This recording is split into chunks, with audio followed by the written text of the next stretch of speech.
Hello everyone, welcome to Jwalwa coaching classes. इस video में हम क्विक रिवीजन करेंगे हमारा केमिकल रिएक्शन एंड इक्वेशन। ठीक है, तो चलिए स्टार्ट करते हैं रिवीजन। देखो, केमिकल रिएक्शन एंड इक्वेशन, देखो जितने भी चेंजेस होते हैं वो बहुत प्रकार के चेंजेस होते हैं। जैसे कुछ टेम्परेरी होते हैं, कुछ परमानेंट होते हैं। ठीक है, अच्छा, जो ये टेम्परेरी चेंजेस होते हैं इन्हें कहते हैं हम फिजिकल चेंज। फिजिकल चेंज जैसे आपके पास एक रॉड है, आपने पकड़ा और मोड़ दिया, उसके बाद आप उसे वापस उसकी पोजीशन में ला सकते हो। ठीक है, तो ये कैसा चेंज है बेटा? ये फिजिकल चेंज है और ये टेम्परेरी चेंज है। ठीक है, उसी तरीके से देखो, water changes to steam on boiling. Water steam में बदलता है जब हम उसे बॉइल करते हैं। ठीक है, और कोई भी नया सब्सटेंस नहीं बनता, सिर्फ और सिर्फ फेज चेंज होता है बेटे। ठीक है, इसमें क्या हो रहा होता है? सिर्फ फेज चेंज होता है। अगर मैं सोडियम को रिएक्ट करवाऊंगा चाहे वाटर के साथ चाहे स्टीम के साथ, वो लगभग लगभग एक ही जैसा रिएक्ट करेगा। ठीक है, अच्छा आगे, the substance is said to undergo a chemical change when the chemical properties of a substance alter। देखो, हम क्या कहते हैं कि केमिकल चेंज कब होता है? केमिकल चेंज तब होता है कि जब केमिकल प्रॉपर्टीज में बदलाव हो जाता है। मतलब अगर केमिकली अगर हम देखें तो जो सब्सटेंस है वो अलग तरीके से बिहेव करता है, अलग तरीके से रिएक्ट करता है। ठीक है, as a result there is either formation और ब्रेकिंग ऑफ एटॉमिक बॉन्ड। ठीक है, तो जब कभी रिएक्शन हो रहा होता है तो रिएक्शन के टाइम पे कभी ऐसा भी हो सकता है कि नए बॉन्ड्स बने, या फिर ऐसा भी हो सकता है कि पुराने बॉन्ड्स ब्रेक हो जाएं। ठीक है, तो इन चेंजेस को कहते हैं बेटा हम केमिकल चेंज। ठीक है, the new substance are produced during the chemical reaction. जब केमिकल रिएक्शन होती है तो नए सब्सटेंसेस बनते हैं। Changes in energy are involve. मतलब जब कभी रिएक्शन हो रही होती है तो वहां पे एनर्जी इवॉल्व हो सकती है या फिर हमें एनर्जी देनी पड़ सकती है। During the reaction there occur change in mass. ठीक है, जब रिएक्शन हो रहा होता है तो मास में चेंज होता है। देखो, टोटल मास तो सेम रहता है, लेकिन जो सब्सटेंसेस हैं उनके मास में बदलाव हो सकता है। ठीक है, there is a permanent alteration. ठीक है, तो जब केमिकल रिएक्शन होती है तो परमानेंट ऑल्टरेशन होता है। परमानेंट ऑल्टरेशन का मतलब होता है कि जो प्रॉपर्टीज हैं वो परमानेंटली चेंज हो जाती हैं। ठीक है, जैसे एग्जांपल है जैसे कुकिंग ऑफ फूड। ठीक है, कुकिंग ऑफ फूड कैसा है बेटा? एक केमिकल रिएक्शन है। ठीक है, जैसे आपने देखा होगा कि जब आप खाना बनाते हो तो जो रॉ मटेरियल होता है और जो पका हुआ होता है, दोनों में अंतर होता है ना। ऐसा तो नहीं होता कि दोनों की प्रॉपर्टी सेम होती, तो वहां पे जब पक जाता है खाना तो उसकी प्रॉपर्टीज बदल जाती हैं। तो ये केमिकल रिएक्शन है, केमिकल चेंज है। ठीक है, रस्टिंग ऑफ आयरन, आयरन पे जंक लगना, ये भी केमिकल प्रॉपर्टी है, केमिकल चेंज है। हीटिंग ऑफ लेड नाइट्रेट, अगर आप लेड नाइट्रेट को हीट कर रहे हो तो वो भी केमिकल चेंज है। ठीक है, सॉरिंग ऑफ मिल्क, जैसे देखा होगा आपने, मिल्क जो दूध होता है वो फट जाता है, तो वो भी एक केमिकल चेंज है। राइपनिंग ऑफ फ्रूट, फ्रूट पक जाते हैं तो ये भी केमिकल चेंज है। इसे हम वापस दोबारा से रिवर्स नहीं कर सकते। अगर आप कोई फल पक गया तो उसको बेटे हम वापस दोबारा से उसको कच्चा नहीं कर सकते, ध्यान रखना। ठीक है, केमिकल इक्वेशन क्या होता है? देखो, ये जो हमारे पास सामने पे लिखी हुई है ये एक केमिकल इक्वेशन है। क्या है ये केमिकल इक्वेशन है। ठीक है, केमिकल इक्वेशन में जो केमिकल रिएक्शन होता है उसको हम सिंबल्स के फॉर्म में रिप्रेजेंट करते हैं। ठीक है, जैसे 2s2 plus O2 gives 2s2O। ठीक है, तो ये जो आगे लिखे हुए नंबर्स हैं इन्हें कहते हैं हम कोफिशिएंट्स। क्या कहते हैं? कोफिशिएंट्स। जो एरो के इस साइड में है इन्हें हम रिएक्टेंट्स कहते हैं और इन्हें हम प्रोडक्ट कहते हैं। ठीक है, तो जो ये पूरा का पूरा है ये क्या कहलाता है? ये फॉर्मूला कहलाता है, केमिकल फॉर्मूला। ठीक है, अच्छा आगे है writing chemical equation. Chemical equation देखो, in a chemical reaction the reactants are written on the left side. Chemical reaction जब लिखते हैं तो हम केमिकल्स को रिएक्टेंट्स को लेफ्ट साइड में रखते हैं और प्रोडक्ट को बेटे राइट साइड में रखते हैं। ठीक है, ये जो एरो से रिप्रेजेंट करता है तो इसका मतलब होता है कि रिएक्टेंट्स प्रोडक्ट में कन्वर्ट हो रहे हैं। ठीक है, अगर इस तरीके से सिंगल एरो बना रखा है तो इसका मतलब रिएक्शन सिर्फ एक ही डायरेक्शन में प्रोसीड होती है। अगर इस तरीके से अगर बना रखे हैं वहां पे एरोज, इसका मतलब जो रिएक्शन है वो रिवर्सिबल है। रिवर्सिबल का मतलब होता है रिएक्टेंट से प्रोडक्ट में भी बनेंगे, प्रोडक्ट से रिएक्टेंट में भी बनेंगे, ठीक है। अच्छा, दो रिएक्टेंट के बीच में प्लस का साइन रखा हुआ है, प्लस का साइन लिखा हुआ होता है, इसका मतलब होता है कि जब दो या दो से ज्यादा रिएक्टेंट्स मिलते हैं तब जाके कोई प्रोडक्ट, एक या एक से ज्यादा प्रोडक्ट बनता है, ठीक है। If the reactions are carried out under specific conditions of pressure, temperature, pressure, catalyst, these are represented, these conditions are mentioned on the arrows, ठीक है। तो बहुत बार ऐसा होता है कि जब हम रिएक्शंस लिखते हैं तो एरोज के ऊपर कुछ कंडीशंस लिखते हैं, तो वो कंडीशंस बताती हैं कि भैया इस रिएक्शन को करने के लिए हमें किन किन चीजों की जरूरत है, कौन कौन सी कंडीशंस हमें अप्लाई करनी पड़ेंगी, ठीक है। Chemical equation can be made more informative by mentioning the state. देखो बहुत बार ऐसा होता है कि जब हम रिएक्शंस लिखते हैं, जैसे सपोज अगर मैं लिख दूं H2 plus O2 gas H2O, ठीक है, तो अभी इस इक्वेशन से हम बहुत ज्यादा कुछ एक्सप्लेन नहीं कर पाएंगे, बहुत ज्यादा डेटा नहीं निकाल पाएंगे, लेकिन अगर मैं इनके बगल में इनके स्टेट्स लिख दूं, क्या लिख दूं, स्टेट्स, तो स्टेट्स क्या बताएंगे कि इन ये कौन से फेज में है, जैसे ऑक्सीजन और हाइड्रोजन यहाँ पे गैसेस स्टेट में है और H2O लिक्विड स्टेट में, ठीक है। अच्छा, कभी कभार ऐसा भी होता है बेटे कि जब हम रिएक्शंस लिखते हैं तो इस तरीके से अपवर्ड एरोज बनते हैं और कभी कभार इस तरीके से डाउनवर्ड एरोज बनते हैं। तो ये अपवर्ड एरोज क्या कहते हैं, अपवर्ड एरोज कहता है कि जो इस रिएक्शन के टाइम पे कुछ गैस इवॉल्व हुई और वो गैस जो इवॉल्व हुई वो एस्केप हो चुकी है, ठीक है। और जो ये डाउनवर्ड एरो है ये जनरली प्रेसिपिटेट को रिप्रेजेंट करने के लिए लिखा जाता है कि कहीं पर रिएक्शन होती है, प्रेसिपिटेट बनता है तो वो प्रेसिपिटेट नीचे सेटल डाउन हो जाता है, ठीक है। अगला है बैलेंसिंग ऑफ केमिकल इक्वेशन। क्या कहते हैं बैलेंसिंग ऑफ केमिकल इक्वेशन? क्या होता है balancing of chemical equation? Balancing तब कहते हैं जब हर एक रिएक्टेंट लेफ्ट साइड में और वही रिएक्टेंट जब प्रोडक्ट साइड में देखा जाएगा तो उनके नंबर ऑफ एटम्स बराबर हो, ठीक है। क्या कहते हैं बैलेंसिंग को, क्या कहते हैं जब कोई एटम जितना वो लेफ्ट साइड में है मतलब रिएक्टेंट साइड में है उतना ही वो प्रोडक्ट साइड में होना चाहिए, तो इसको हम कहते हैं बैलेंस्ड केमिकल इक्वेशन, ठीक है। अब कौन कौन से स्टेप्स इन्वॉल्व हैं भैया बैलेंसिंग में? पहले स्टेप में क्या करना है, हमें वर्ड फॉर्म में लिखनी होती है इक्वेशन को, फिर ठीक। उसके बाद हम क्या करते हैं उनके बीच में केमिकल रिएक्शन लिखते हैं, ठीक है। अगला स्टेप है कि लेफ्ट हैंड साइड में और राइट हैंड साइड में जितने जितने एटम्स हैं, जितने जितने उनके नंबर्स हैं उन्हें काउंट करना होता है। जैसे लेफ्ट हैंड साइड में Mg देखो 1 था, देखो Mg कितना है 1 है, ऑक्सीजन कितना है 1 है, नो सॉरी ऑक्सीजन कितना है 2 है।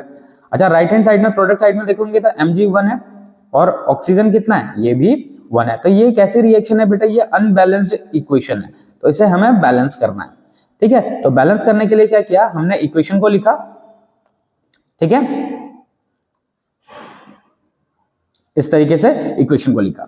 अब इनके नंबर्स को मार्क किया कि भैया रिएक्टेंट साइड में ऑक्सीजन कितना है और मैग्नीशियम कितना है, ठीक है। अब प्रोडक्ट साइड में मैग्नीशियम 1 था और ऑक्सीजन भी 1 था। अब देखो अगर आप मैग्नीशियम को देखोगे तो मैग्नीशियम तो दोनों साइड में बराबर है, दोनों साइड में देखो इधर भी 1 है इधर भी 1 है, दोनों साइड में बराबर है। लेकिन अगर ऑक्सीजन को देखोगे तो ऑक्सीजन लेफ्ट हैंड साइड में 2 है और प्रोडक्ट साइड में 1 है। इस 1 को 2 बनाने के लिए हमने क्या किया, इसे 2 से मल्टीप्लाई किया और हमें मिल गया 2, ठीक है। अगर मैंने इसको 2 से मल्टीप्लाई किया तो यहाँ पे 2 आएगा, इस जगह पे देखो 2 आ गया। अब जब हम एक नंबर लिख लेते हैं तो एक नंबर लिखने के बाद दोबारा से हम क्या करते हैं, रिएक्शन को चेक करते हैं। तो देखो यहाँ पे Mg कितना था 1, ऑक्सीजन कितना था 2, यहाँ पे 2 लिखने के बाद Mg हो गया 2, ऑक्सीजन हो गया 2, मतलब ऑक्सीजन तो बैलेंस हो गया लेकिन Mg बैलेंस नहीं हो पाया। तो अब Mg को बैलेंस करने के लिए हम Mg को भी 2 से मल्टीप्लाई कर देते हैं, ठीक है। तो ये हो जाएगी हमारी रिएक्शन, देखो बैलेंस हो गई, 2 लिखा हुआ है ना यहाँ पे, देखो रिएक्शन बैलेंस हो गई है, ठीक है।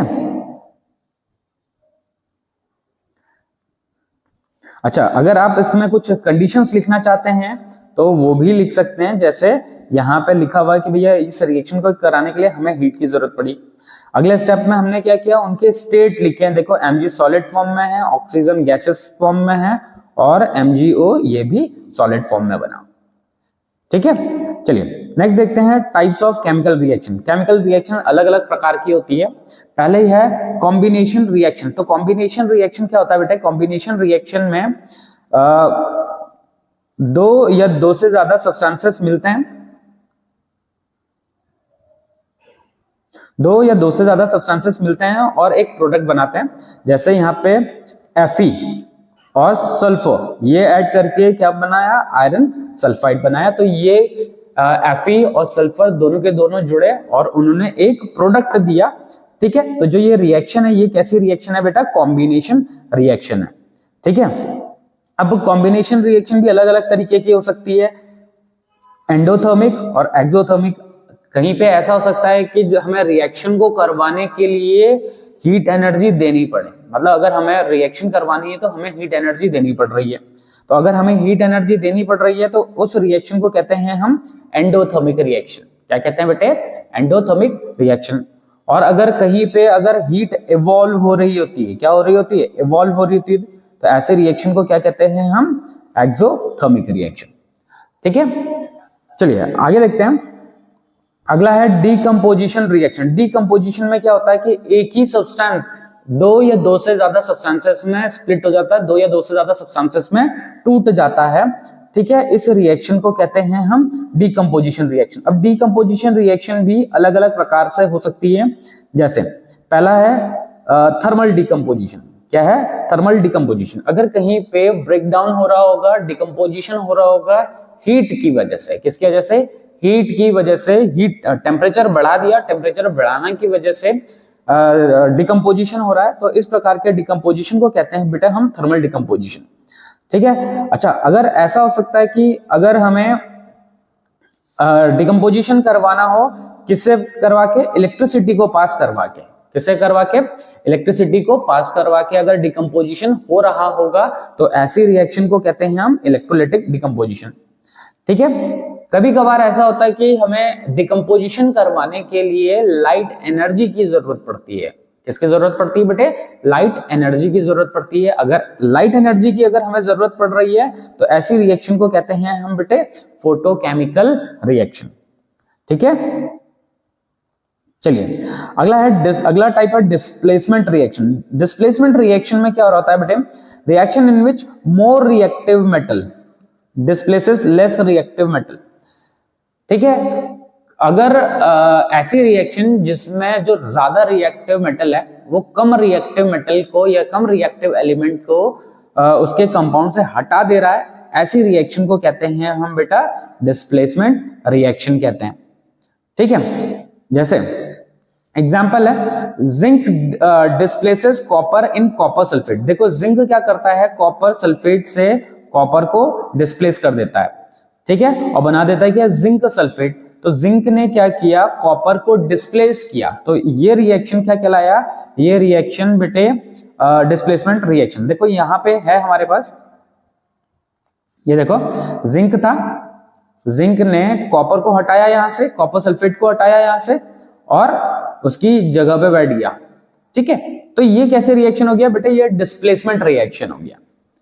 नेक्स्ट होता है double displacement reaction. Double displacement reaction को हम क्या कहते हैं? डबल डिस्प्लेसमेंट रिएक्शन को हम कहते हैं एक्सचेंज ऑफ आयंस भी कहते हैं। मतलब इस रिएक्शन में दो जो कंपाउंड्स होंगे वो अपने आयंस को एक्सचेंज कर लेंगे। जैसे यहाँ पे NaOH था और यहाँ पे HCl था, तो ये NaCl के साथ चला गया, NaCl बना दिया, और ये जो H है ये OH के साथ चला गया और इन्होंने H2O बना दिया।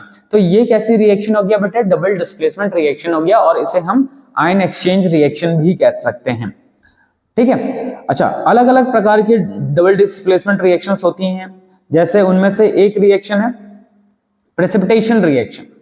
प्रेसिपिटेशन रिएक्शन में क्या होता है कि जब ये रिएक्शन हो रही होती है तो जो प्रोडक्ट बनता है, तो कभी कभार जो प्रोडक्ट बना है वो इनसॉल्युबल प्रोडक्ट बनता है। तो वो जो इनसॉल्युबल प्रोडक्ट होता है बेटा वो नीचे सेटल डाउन हो जाता है, और जो नीचे सेटल डाउन होता है उसे क्या कहते हैं? हम प्रेसिपिटेट कहते हैं। तो ये एक एक टाइप की ही डिस्प्लेसमेंट, डबल डिस्प्लेसमेंट रिएक्शन है जिसमें प्रेसिपिटेट बनता है। अच्छा, न्यूट्रलाइजेशन रिएक्शन, आपने ये पढ़ा हुआ कि जब एसिड बेस के साथ रिएक्ट करता है तो सॉल्ट एंड वाटर बनाता है, तो न्यूट्रलाइजेशन रिएक्शन भी एक प्रकार की डबल डिस्प्लेसमेंट रिएक्शन होती है। ठीक है, क्यों क्यों होता है डबल डिस्प्लेसमेंट? क्योंकि बेटा इसमें भी आयंस का एक्सचेंज होता है। जैसे हमारे पास ये था, ये है NaOH है, HCl है, क्या है? NaOH है और HCl है। ठीक है, तो इन्होंने देखो आयंस को एक्सचेंज कर दिया, ये NaCl के साथ चला गया और OH H के साथ चला गया, तो यहाँ पे भी क्या हुआ है बेटे? डबल डिस्प्लेसमेंट हुआ है। ठीक है, नेक्स्ट टाइप की रिएक्शन है बेटे ऑक्सीडेशन रिएक्शन। कैसे रिएक्शन है? ऑक्सीडेशन रिएक्शन, और इसे हम ऑक्सीडेशन रिडक्शन रिएक्शन, इसे सिंपली हम रिडॉक्स रिएक्शन भी कहते हैं। अच्छा, इस रिएक्शन में क्या होता है? Oxidation and reduction occurs simultaneously, मतलब ऑक्सीडेशन और रिएक्शन एक ही साथ होते हैं। ठीक है, अच्छा, ऐसी रिएक्शन जिसमें हाइड्रोजन रिमूव हो रहा हो या फिर ऑक्सीजन ऐड हो रहा हो, उस रिएक्शन को कहते हैं हम ऑक्सीडेशन रिएक्शन। ठीक है, अच्छा, और ऐसी रिएक्शंस जिसमें हाइड्रोजन गेन हो रहा हो, ऐड हो रहा हो, और ऑक्सीजन रिमूव हो रहा हो, उसको कहते हैं हम रिडक्शन रिएक्शंस कहते हैं। ठीक है, अच्छा, अगर इलेक्ट्रॉन्स के इस हिसाब से अगर हमें बोलना हो तो सब्सटेंसेस लूजेस इलेक्ट्रॉन्स। ठीक है, ऐसे सब्सटेंसेस जिनसे इलेक्ट्रॉन्स जा रहे हैं उन्हें हम ऑक्सीडेशन कहते हैं, और ऐसे सब्सटेंसेस जिनमें ऑक्सीजन ऐड हो रही जिसमें इलेक्ट्रॉन्स गेन हो रहे हैं उसे हम रिडक्शन कहते हैं। ठीक है, अच्छा, अब एजेंट्स कौन होते हैं? जो ऑक्सीडेशन और रिडक्शन करने में हेल्प करते हैं उन्हें हम एजेंट्स कहते हैं। अब जो ऑक्सीडेशन करने में हेल्प करेगा उसे कहेंगे हम ऑक्सीडाइजिंग एजेंट। क्या कहेंगे बेटा? उसे हम ऑक्सीडाइजिंग एजेंट। और जो रिडक्शन करने में हेल्प करेगा उसे हम रिड्यूसिंग एजेंट कहेंगे। ठीक है, अब जैसे हमारे पास यहाँ पे एक रिएक्शन देखें तो दे रखी है H2S plus Cl2 gives 2HCl और S। तो अगर आप देखोगे तो ये था H2S, इससे क्या हुआ? S बचा, मतलब इसमें क्या हुआ बेटा? इससे हाइड्रोजन रिमूव हो गया, और हाइड्रोजन रिमूव होना क्या कहलाता है? हाइड्रोजन रिमूव होने को हम ऑक्सीडेशन कहते हैं। ठीक है, और अगर देखोगे तो Cl2 है, Cl2 में हाइड्रोजन ऐड हो गया, Cl2 में हाइड्रोजन ऐड हो गया, तो इसका क्या हुआ बेटा? इसका रिडक्शन हुआ है। क्लियर है? चलिए नेक्स्ट देखते हैं कोरोजन। कोरोजन क्या होता है बेटे? कोरोजन एक अनवांटेड फिनोमेना है। अनवांटेड मतलब हम नहीं चाहते कि ये फिनोमेना हो, लेकिन तब भी ये फिनोमेना हो रहा होता है। ठीक है, the slow process of decay और destruction of metal due to action of air, moisture और एसिड। ठीक है, एयर, मॉइस्चर और एसिड का जब हम एक्शन देखते हैं किसी मेटल पे तो वो क्या हो जाता है? वो खराब हो जाता है, डिके हो जाता है। इस प्रोसेस को क्या कहते हैं हम? कोरोजन। जैसे आपने रस्टिंग ऑफ आयरन सुना होगा, आयरन पे जंक लगना, क्या कहलाता है? आयरन पे जंक लगना। तो ये भी एक प्रकार का कोरोजन ही है बेटे। ठीक है, इसमें क्या होता है? इसमें एक रेडिश ब्राउन सब्सटेंस जिसे हम रस्ट कहते हैं वो मेटल सरफेस पे डिपॉजिट हो जाता है। तो रस्ट का फॉर्मूला होता है Fe2O3.XH2O। ठीक है, चलिए अगला है कि प्रिवेंशन ऑफ कोरोजन। कोरोजन का प्रिवेंशन कैसे किया जा सकता है? ठीक है, तो देखो हम सिंपली क्या करते हैं, जब भी आपने देखा होगा कि घरों में जितने भी ये मेटल्स के आर्टिकल्स होते हैं तो उनको कोरोजन से बचाने के लिए क्या करते हैं? उन पे पेंट करते हैं या गैल्वेनाइजेशन करते हैं या इलेक्ट्रोप्लेटिंग करते हैं।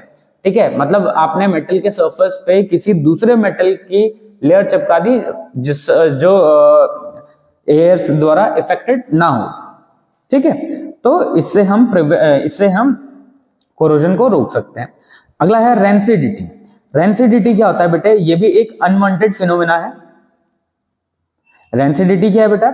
ये भी एक अनवांटेड फिनोमेना है जिसमें जो फूड आइटम्स होते हैं, जो भी खाने वाले पदार्थ होते हैं, उनमें रखा हुआ जो ऑयल होता है, जो फैट होता है, उसका ऑक्सीडेशन होने लग जाता है, और ऑक्सीडेशन होने की वजह से क्या हो जाता है? वो खराब हो जाते हैं और हमारे कंजप्शन के लिए अनफिट हो जाते हैं। ठीक है, ठीक, रेंसिडिटी को इससे कैसे बचाया जा सकता है? रेंसिडिटी से फूड आइटम को कैसे बचाया जा सकता है भैया? एयर टाइट कंटेनर में रख के, मतलब ऐसा कंटेनर में जहां पे एयर टाइट हो, लेकिन ये भी बहुत ज्यादा यूजफुल नहीं है। क्यों? क्योंकि एयर जो अंदर की, जो जब आप कंटेनर बंद करोगे तो उसमें जो एयर है अंदर ट्रैप हो रखी है, वो क्या करेगा, वो उसको खराब करेगा ही करेगा। ठीक है, अगला है केमिस्ट्री के एसिड बेस एंड सॉल्ट का। ठीक है, तो चलिए स्टार्ट करते हैं। देखो, एसिड्स, बेसेस एंड सॉल्ट्स। देखो, 3 different theories have been put forward in order to define acids and bases। देखो, 3 तरीके की हम थ्योरीज पढ़ते हैं एसिड और बेस को डिफाइन करने के लिए। एक होती है आरएनएस थ्योरी। क्या होती है? RNS theory. ठीक है, आरएनएस थ्योरी क्या कहती है कि एसिड्स कौन होते हैं? H+ देने वाले को हम एसिड्स कहते हैं, और बेसेस कौन से होते हैं? जो OH- देते हैं उन्हें हम बेसेस कहते हैं। ठीक है, तो ये थ्योरी थी आरएनएस थ्योरी। दूसरा होता है ब्राउनस्टेड-लॉरी थ्योरी। ठीक है, इस थ्योरी के हिसाब से एसिड कौन होते हैं? Proton donor. एसिड जो प्रोटॉन को डोनेट करेंगे वो एसिड कहलाएंगे, और जो प्रोटॉन एक्सेप्ट करते हैं उन्हें हम एक्सेप्टर कहते हैं। ठीक है, फिर एक और थ्योरी पढ़ते हैं, Lewis definition of acids and bases. देखो, लुईस डेफिनेशन के हिसाब से एसिड्स कौन होते हैं? Acids as electron pair acceptor, मतलब एसिड्स वो होते हैं जो इलेक्ट्रॉन पेयर को एक्सेप्ट करते हैं, और बेसिस वो होते हैं जो इलेक्ट्रॉन पेयर को डोनेट करते हैं। तो देखो, 3 तरीके की हम थ्योरीज पढ़ रहे हैं। ठीक है, एक होती है आरएनएस थ्योरी, दूसरी होती है ब्राउनस्टेड-लॉरी थ्योरी, और तीसरी होती है लुईस थ्योरी। ठीक है, तो ये 3 तरीके की हम थ्योरीज पढ़ते हैं। चलिए अगला देखते हैं, इंडिकेटर्स। इंडिकेटर्स कौन से होते हैं बेटे? इंडिकेटर्स वो सब्सटेंसेस होते हैं जो डिफाइन करते हैं कि जो हमारे पास गिवन सब्सटेंस है वो एसिड है कि बेस है। ठीक है, अच्छा, अलग अलग तरीके के हम इंडिकेटर्स पढ़ते हैं। जैसे कुछ कॉमन इंडिकेटर्स हैं, जैसे लिटमस पेपर हो गया। जैसा क्या हो गया? Litmus paper. ठीक है, लिटमस पेपर क्या करता है बेटे? ब्लू से रेड में कन्वर्ट हो जाता है एसिड के साथ, और बेस में रेड से ब्लू में कन्वर्ट हो जाता है बेस में।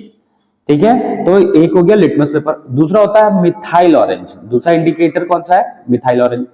ठीक है, तो मिथाइल ऑरेंज ऑरेंज कलर से रेड कलर में हो जाता है एसिड के साथ, और येलो कलर में हो जाता है बेस के साथ। ठीक है, ये मिथाइल ऑरेंज था। फिनोप्थिलीन। फिनोप्थिलीन क्या कहता है? फिनोप्थिलीन एसिड के साथ कलरलेस रहता है और बेस के साथ पिंक हो जाता है। ठीक है, तो ये कुछ कॉमन इंडिकेटर्स थे। तो इंडिकेटर्स कौन से होते हैं बेटे? इंडिकेटर वो सब्सटेंसेस होते हैं जो इंडिकेट करते हैं कि गिवन सब्सटेंस हमारे पास एसिड है कि बेस। अच्छा, कुछ ऐसे इंडिकेटर्स होते हैं जिन्हें हम स्मेल के बेसिस, जो स्मेल के बेसिस पे बताते हैं कि एसिड है कि बेस है। ठीक है, उन्हें कहते हैं ऑल्फैक्टरी इंडिकेटर्स। ठीक है, कौन होते हैं ऑल्फैक्टरी इंडिकेटर्स? ऐसे इंडिकेटर्स जो स्मेल के बेसिस पे बताते हैं उन्हें ऑल्फैक्टरी इंडिकेटर्स कहते हैं। ठीक है, जैसे अनियन हो गया, वेनिला एक्सट्रैक्ट हो गया, या फिर क्लोव ऑयल हो गया। ये क्या है बेटे? ऑल्फैक्टरी इंडिकेटर्स हैं। ठीक है, ये क्या करते हैं? जब एसिड के साथ यूज किए जाते हैं, जब इन इंडिकेटर्स को हम एसिड के साथ यूज करते हैं तो इनकी स्मेल पे कोई भी इफेक्ट नहीं पड़ता। लेकिन अगर वहीं पे अगर हम बेसिक मीडियम के साथ या बेस के साथ यूज करते हैं इंडिकेटर्स को, तो इनका स्मेल चला जाता है। ठीक है, तो अगर स्मेल नहीं जा रहा है, इसका मतलब कौन सा इंडिकेटर है? इसका मतलब कौन सा सब्सटेंस है? एसिड। और अगर स्मेल चला जा रहा है तो वो बेस कहलाता है। यही इसका एक एग्जांपल दे रखा है इसमें। ठीक है, चलिए नेक्स्ट देखते हैं, reaction of acids and basis with metal. Acid और बेसिस की रिएक्शन मेटल के साथ। देखो, एसिड और बेस, एसिड जब मेटल के साथ रिएक्ट करते हैं तो हाइड्रोजन गैस प्रोड्यूस होती है। ठीक है, जैसे देखो जिंक H2SO4 के साथ रिएक्ट कर रहा है, हाइड्रोजन गैस इवॉल्व हो रही। अच्छा, ये क्यों हो रहा है? क्योंकि जिंक आ रहा है और वो हाइड्रोजन को उसकी पोजीशन से डिस्प्लेस कर दे रहा है। ठीक है, और उसकी पोजीशन को ऑक्यूपाई कर ले रहा है। ठीक है, तो मेटल्स क्या करते हैं? हाइड्रोजन को डिस्प्लेस करके हाइड्रोजन गैस इवॉल्व करवाते हैं। ठीक है, वहीं पे अगर हम जिंक देखेंगे, जब वो सोडियम हाइड्रोक्साइड के साथ रिएक्ट करेगा, तो सोडियम हाइड्रोक्साइड क्या बेटे? सोडियम हाइड्रोक्साइड बेस है, तो बेस के साथ रिएक्ट करने पे भी क्या दे रहा है? हाइड्रोजन गैस दे रहा है। ठीक है, चलिए आगे देखते हैं। Reaction of metal carbonates and bicarbonates with acid. Acid के साथ रिएक्शन किसकी? मेटल कार्बोनेट्स और बाइकार्बोनेट के साथ। ठीक है, देखो जब एसिड मेटल कार्बोनेट्स या बाइकार्बोनेट के साथ रिएक्ट करता है तो सॉल्ट मिलता है, वाटर मिलता है और कार्बन डाइऑक्साइड गैस मिलती है। जैसे यहाँ पे एग्जांपल है कि सोडियम कार्बोनेट था, हमने एसिड के साथ रिएक्ट करवाया तो सॉल्ट मिला, कार्बन डाइऑक्साइड गैस मिली और वाटर मिला। वहीं पे अगर हम बाइकार्बोनेट के साथ मिलाएं, ठीक है, बाइकार्बोनेट को सोडियम हाइड्रोजन कार्बोनेट भी कहते हैं, मतलब हाइड्रोजन कार्बोनेट भी कहते हैं। तो अगर इसको हम एसिड के साथ मिलाते हैं तो देखो सॉल्ट मिलता है, कार्बन डाइऑक्साइड मिलती है और वाटर मिलता है। ठीक है, चलिए आगे देखते हैं।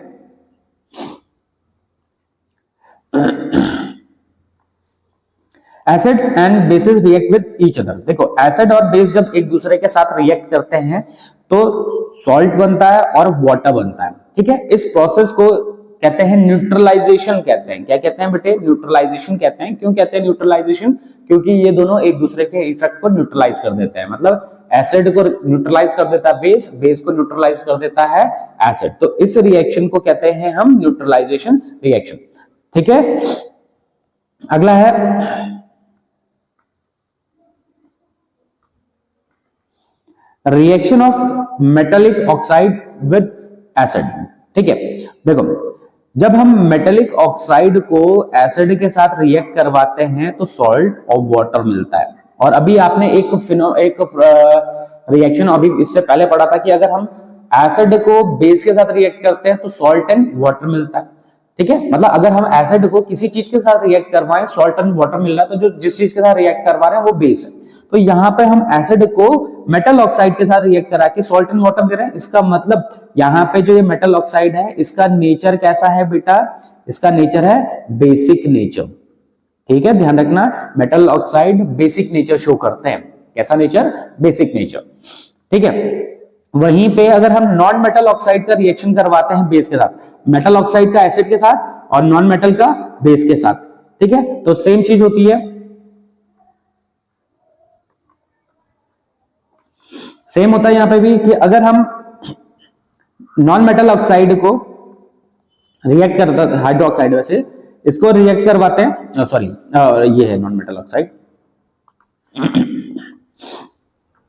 नॉन मेटल ऑक्साइड को अगर हम बेस के साथ रिएक्ट करवाते हैं तो सॉल्ट एंड वाटर बनता है।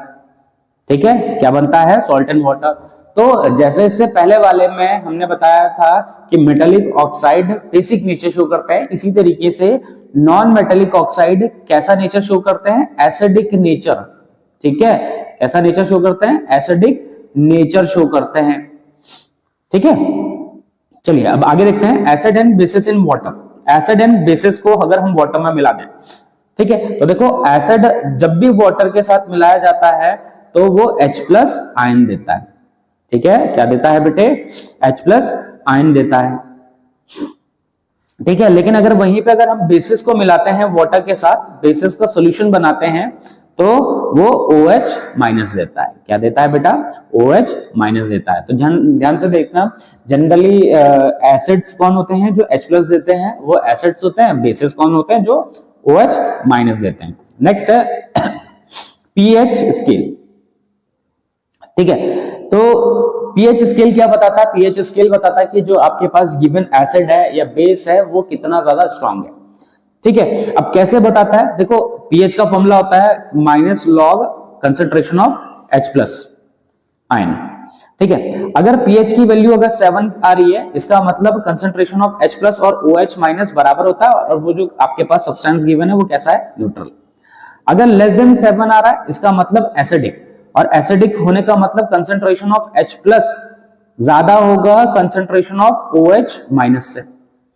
ठीक है, बेसिक इंडिकेटर, सॉरी बेसिक ये pH of more than 7। More than 7 का मतलब क्या होता है? मोर देन 7 का मतलब हो गया कि कंसंट्रेशन ऑफ OH- ज्यादा होना H+ से। ठीक है, तो pH स्केल से इस तरीके से हम पता लगाएंगे कि कोई एसिड हमारे पास गिवन एसिड स्ट्रॉन्ग एसिड है कि वीक एसिड है। ठीक है, कि स्ट्रॉन्ग बेस है, वीक बेस है कि न्यूट्रल है। अगला है यूनिवर्सल इंडिकेटर। यूनिवर्सल इंडिकेटर क्या होता है बेटे, देखो ये है यूनिवर्सल इंडिकेटर, जो हमने पीएच स्केल बनाया है वही है क्या, यूनिवर्सल इंडिकेटर। अब क्या है देखो, 7 वाला न्यूट्रल होता है, 7 से ऊपर की तरफ अगर जाएंगे पीएच की वैल्यू अगर बढ़ती जाएगी तो इसका मतलब बेसिक नेचर, बेसिक स्ट्रेंथ बढ़ता जाएगा, बेस स्ट्रांग होता जाएगा। वहीं पे अगर हम 7 से कम आएंगे तो एसिडिक स्ट्रेंथ बढ़ता जाएगा। क्यों बढ़ेगा, क्योंकि 7 से कम आने पे H+ का कंसंट्रेशन बढ़ने लगता है और OH का कंसंट्रेशन घटने लगता है। वहीं पे अगर हम 7 से ज्यादा पे जाएंगे तो OH- का कंसंट्रेशन बढ़ने लगता है और OH- के कंसंट्रेशन बढ़ने की वजह से वो स्ट्रॉन्ग बेस होता चला जाता है। ठीक है, तो यहाँ पे कुछ एग्जांपल्स दे रखे हैं। ठीक है, ये भी क्या है, पीएच स्केल है, इसमें कुछ कलर्स गिवन है। देखो 7 वाला क्या है, जैसे ब्लड है, ब्लड का कलर क्या होता है, ब्लड का पीएच कितना होता है 7.4। मिल्क ऑफ मैग्नीशिया का कितना होता है 10 होता है। ठीक है, NaOH का कितना होता है लगभग 14 होता है। लेमन जूस का कितना होता है 2.2 और गैस्ट्रिक जूस का कितना होता है 1.2। ठीक है, अब जो पीएच है वो डेली लाइफ में किस तरीके से इंपॉर्टेंट है, जैसे ठीक है, पीएच का जो नॉलेज है वो हमारी लाइफ में किस तरीके से इंपॉर्टेंट है, ये देखो हमारी जो बॉडी होती है वो 7 से लेके 7.8 के पीएच तक अच्छी तरीके से काम करती है। इसका मतलब हमें अपनी बॉडी का जो पीएच है इसके बीच में मेंटेन करना पड़ेगा। ठीक है, अच्छा, जो रेन वाटर होता है उसका पीएच कितना होता है 5.6। ठीक है, इसीलिए इसे क्या कहते हैं, एसिड रेन भी कहते हैं। When the acid rain flows into river, it lowers the pH of the river. ठीक है, तो जब यही जो रेन जब रिवर वाटर में मिलता है तो क्या होता है, उसका पीएच घट जाता है और जो पानी होता है वो एसिडिक हो जाता है। PH in our digestive system, pH in our digestive system, हमारे डाइजेस्टिव सिस्टम में किस तरीके से पीएच इंपॉर्टेंट रोल प्ले करता है। देखो आपको पता है कि हमारी जो बॉडी होता है उसमें, हमारा जो स्टमक होता है उसमें HCl होती है। ठीक है, कभी कभार हम ओवर ईटिंग कर देते हैं, क्या कर देते हैं, ओवर ईटिंग कर देते हैं। ओवर ईटिंग करने की वजह से हमें होता है इंडाइजेशन, और इंडाइजेशन क्यों होता है, क्योंकि वहां पे एक्सेस मात्रा में एसिड रिलीज होने लगता है। ठीक है, जिसकी वजह से बॉडी में क्या हो जाता है, पेन होने लगता है। अब इस पेन से छुटकारा पाने के लिए हम एंटासिड्स को यूज करते हैं। किसको यूज करते हैं बेटे, एंटासिड्स को यूज करते हैं। ठीक है, एंटासिड्स क्या होते हैं, एंटासिड्स बेसिस होते हैं जो एसिड के साथ मिलके उसको न्यूट्रलाइज कर देते हैं। ठीक है, जैसे मिल्क ऑफ मैग्नीशिया हो गया या फिर सोडियम बाइकार्बोनेट हो गया। ठीक है, तो ये क्या है, ये बेसिस है और ये एसिड के इफेक्ट को न्यूट्रलाइज करेंगे।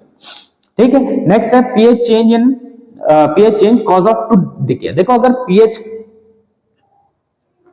जो पीएच है अगर 5.5 से नीचे हो जाता है तो हमारे जो बॉडी, हमारे जो टीथ होते हैं वो डिके होने लग जाते हैं बेटे। ठीक है, ठीक है, तो इसके लिए क्या करते हैं, इसके लिए प्रॉपर ब्रश करना जरूरी होता है। देखो डॉक्टर भी रिकमेंड करता है कि भैया डेली 2 टाइम क्या करो, ब्रश करो। क्यों, क्योंकि हमारा जो माउथ का जो पीएच है वो मेंटेन रहेगा और जो बैक्टीरियाज हैं जो डिके कर रहे हैं टूथ को, वो वहां से खत्म हो जाएंगे। ठीक है, अगला है soil of pH and plant growth. देखो क्या होता है कि हर तरीके का जो फसल होती है वो हर जगह नहीं उगाई जा सकती। क्यों नहीं उगाई जा सकती, वो इस वजह से क्योंकि वहां पे जो सॉइल होता है हर जगह का, वहां का जो पीएच होता है वो अलग होता है। अब इसको मेंटेन करने के लिए क्या करना पड़ता है बेटा, इसको मेंटेन करने के लिए हम फर्टिलाइजर्स यूज करते हैं। क्या करते हैं बेटे, फर्टिलाइजर्स यूज करते हैं। अब कहीं पे किसी मिनरल की कमी होगी, कहीं पे किसी मिनरल की कमी होगी तो हम उसके अकॉर्डिंग फर्टिलाइजर्स को यूज करते हैं। ठीक है, नेक्स्ट है सॉल्ट। तो अभी हमने पढ़ा था कि अगर हम एसिड को बेस के साथ मिलाते हैं तो सॉल्ट एंड वाटर बनता है। क्या बनता है बेटे, सॉल्ट एंड वाटर बनता है। ठीक है, अच्छा, मोर अबाउट सॉल्ट्स। सॉल्ट्स के बारे में थोड़ा कुछ जानकारी ले लेते हैं। जैसे family of salt, family of salt कौन से होते हैं, देखो सॉल्ट में 2 चीजें होंगी, एक होगा कैटाइन पॉजिटिव आयन, एक होता है एनाइन नेगेटिव आयन। ठीक है, तो फैमिली ऑफ सॉल्ट कौन से क्या होता है, ऐसे सॉल्ट्स जिनका एक भी आयन, चाहे कैटाइन या फिर एनाइन, दोनों में से कोई भी सेम हो जाएगा तो वो सेम फैमिली को बिलोंग करेंगे, जैसे NaCl और KCl। देखो दोनों में Cl क्या है, कॉमन है, तो दोनों एक ही फैमिली को बिलोंग कर रहे हैं। ठीक है, अगला है pH ऑफ सॉल्ट्स। देखो ऐसा होता है, अगर सॉल्ट बना और किसका सॉल्ट बना, स्ट्रॉन्ग एसिड स्ट्रॉन्ग बेस का सॉल्ट बना, तो हमें न्यूट्रल सॉल्ट मिलता है। कैसा सॉल्ट मिलता है, न्यूट्रल, और उसका pH 7 के बराबर होता है। ठीक है, अगर स्ट्रॉन्ग एसिड होता है, वीक बेस होता है, अगर स्ट्रॉन्ग एसिड होता है और वीक बेस होता है तो हमें pH 7 से कम मिलता है, और जो सॉल्ट मिलता है वो एसिडिक सॉल्ट होता है। बेटा कैसा सॉल्ट होता है, एसिडिक सॉल्ट होता है। ठीक है, अच्छा अगर हम वीक एसिड और स्ट्रॉन्ग बेस को लेंगे, मतलब बेस स्ट्रॉन्ग है, क्या स्ट्रॉन्ग है, बेस स्ट्रॉन्ग है, तो हमें बेसिक सॉल्ट मिलेगा। क्या मिलेगा, बेसिक सॉल्ट मिलेगा, और इसका pH 7 से ज्यादा होगा। ठीक है, अगला देखते हैं कॉमन सॉल्ट। कॉमन सॉल्ट क्या है, देखो कॉमन सॉल्ट किससे बन रखा है, common salt NaOH sodium hydroxide से, NaOH से और HCl से मिला हमें क्या, कॉमन सॉल्ट। NaCl को बोलते हैं कॉमन सॉल्ट, और साथ में H2O। तो ये भी एक प्रकार की न्यूट्रलाइजेशन प्रोसेस ही है, क्योंकि इसमें एसिड और बेस मिलके सॉल्ट एंड वाटर बना रहे हैं। ठीक है, तो कुछ कंपाउंड्स हैं जो कि हम उससे बनते हैं कॉमन सॉल्ट से। तो उनमें पहला कंपाउंड है बेटा सोडियम हाइड्रोक्साइड। क्या है, सोडियम हाइड्रोक्साइड। तो देखो सोडियम हाइड्रोक्साइड कैसे बनता है। सोडियम हाइड्रोक्साइड बनाने के लिए हम क्या करते हैं, इलेक्ट्रोलिसिस करते हैं, किसका, ब्राइन सोल्यूशन का। क्या करते हैं, इलेक्ट्रोलिसिस करते हैं ब्राइन सोल्यूशन का।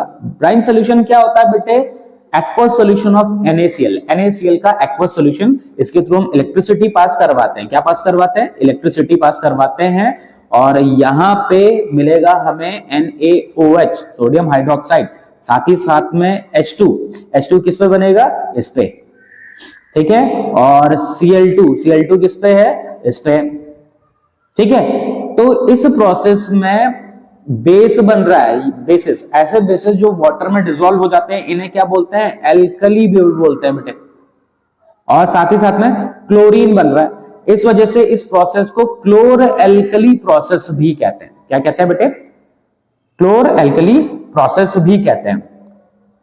ठीक है, नेक्स्ट है ब्लीचिंग पाउडर।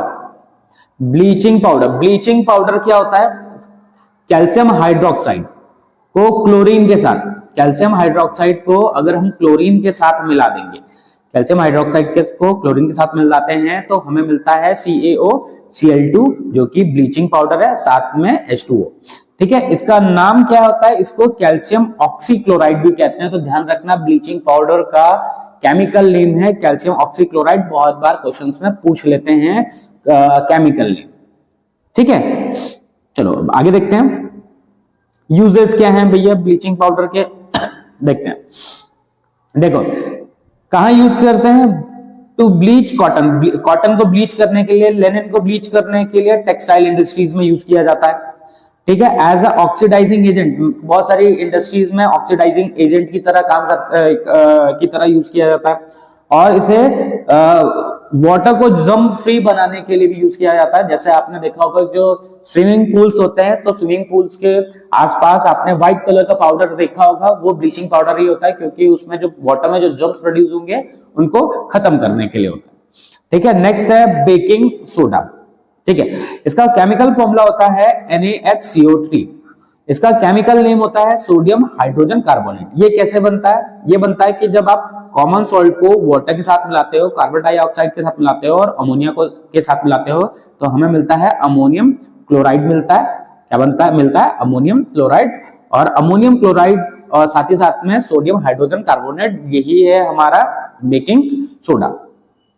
ठीक है, अगर हम बेकिंग सोडा को अगर हम हीट कर दें, क्या करते हैं बेटा, अगर हम बेकिंग सोडा को अगर हम हीट कर दें तो हमें मिलता है सोडियम कार्बोनेट, साथ में वाटर और कार्बन डाइऑक्साइड। ठीक है, अब इसके यूजेस क्या क्या है, क्या क्या यूजेस हैं इसके। देखो बेकिंग पाउडर को यूज किया जाता है, बेकिंग पाउडर किस चीज का मिक्सचर है, sodium hydrogen carbonate and a mild edible acid का बेकिंग पाउडर। देखा होगा जो जनरली हम केक्स बनाने में यूज करते हैं बेकिंग पाउडर, ठीक है, क्योंकि उससे केक क्या होता है, थोड़ा फ्लफी बनता है, थोड़ा सा फुला हुआ बनता है, ठीक है। तो पहला तो यूज यही है। बेकिंग सोडा से क्या करते हैं, बेकिंग सोडा से हम बेकिंग पाउडर बनाते हैं। कैसे? सोडियम हाइड्रोजन कार्बोनेट, मतलब बेकिंग सोडा को एडिबल एसिड के साथ मिला के, जैसे टार्टरिक एसिड के साथ मिलाते हैं और हमें मिल जाता है क्या, बेकिंग पाउडर। और इसको हम अलग अलग तरीके से यूज करते हैं, ठीक है। ठीक, सोडियम हाइड्रोजन कार्बोनेट एंटासिड की तरह भी यूज होता है। जैसे अभी इससे पहले वाले में बताया था कि भैया अगर एसिडिटी हो रही है, एसिडिटी से अगर हमें निजात पानी है, छुटकारा पाना है, तो हम सोडियम हाइड्रोजन कार्बोनेट को भी यूज कर सकते हैं, ठीक है। और फायर एक्सटिंग्विशर में भी यूज होता है ये, ठीक है। नेक्स्ट है वॉशिंग सोडा। इसका केमिकल फॉर्मूला होता है Na2CO3.10H2O। केमिकल नेम होता है सोडियम कार्बोनेट डेकाहाइड्रेट। ध्यान रखना, केमिकल नेम क्या होता है, सोडियम कार्बोनेट डेकाहाइड्रेट है, ठीक है। इसमें 10 मॉलिक्यूल्स ऑफ वाटर है, as a water of crystallization की तरफ जुड़े हुए होते हैं इसके साथ, ठीक है। अच्छा, इससे पहले हमने पढ़ा था कि सोडियम हाइड्रोजन कार्बोनेट को हमने हीट किया और सोडियम कार्बोनेट मिला, कार्बन डाइऑक्साइड मिला और वाटर मिला, ठीक है। अब जो ये सोडियम कार्बोनेट मिला है, सोडियम कार्बोनेट जो मिला है, इसके साथ हमने 10H2O के मॉलिक्यूल्स लगाए और हमें मिल गया वॉशिंग सोडा। अब कहां कहां पे यूज हो रहा है बेटा, इसका कहां कहां पे यूज हो रहा है, तो देखो इसको यूज करते हैं किस चीज में, ग्लास, सोप और पेपर इंडस्ट्री में यूज किया जाता है, ठीक है। और बोरेक्स का फॉर्मेशन में भी यूज किया जाता है। क्लीनिंग एजेंट, घरों में क्लीनिंग एजेंट की तरह भी यूज किया जाता है। और इसको वाटर की परमानेंट हार्डनेस को रिमूव करने के लिए भी यूज किया जाता है, ठीक है। अगला है water of crystallization. Water of crystallization क्या होता है बेटे, जो आपने अभी जस्ट देखा कि जो .H2O, ठीक है, .H2O ये क्या है, ये वाटर के मॉलिक्यूल्स हैं, ये क्रिस्टल के फॉर्म में जुड़े हुए हैं।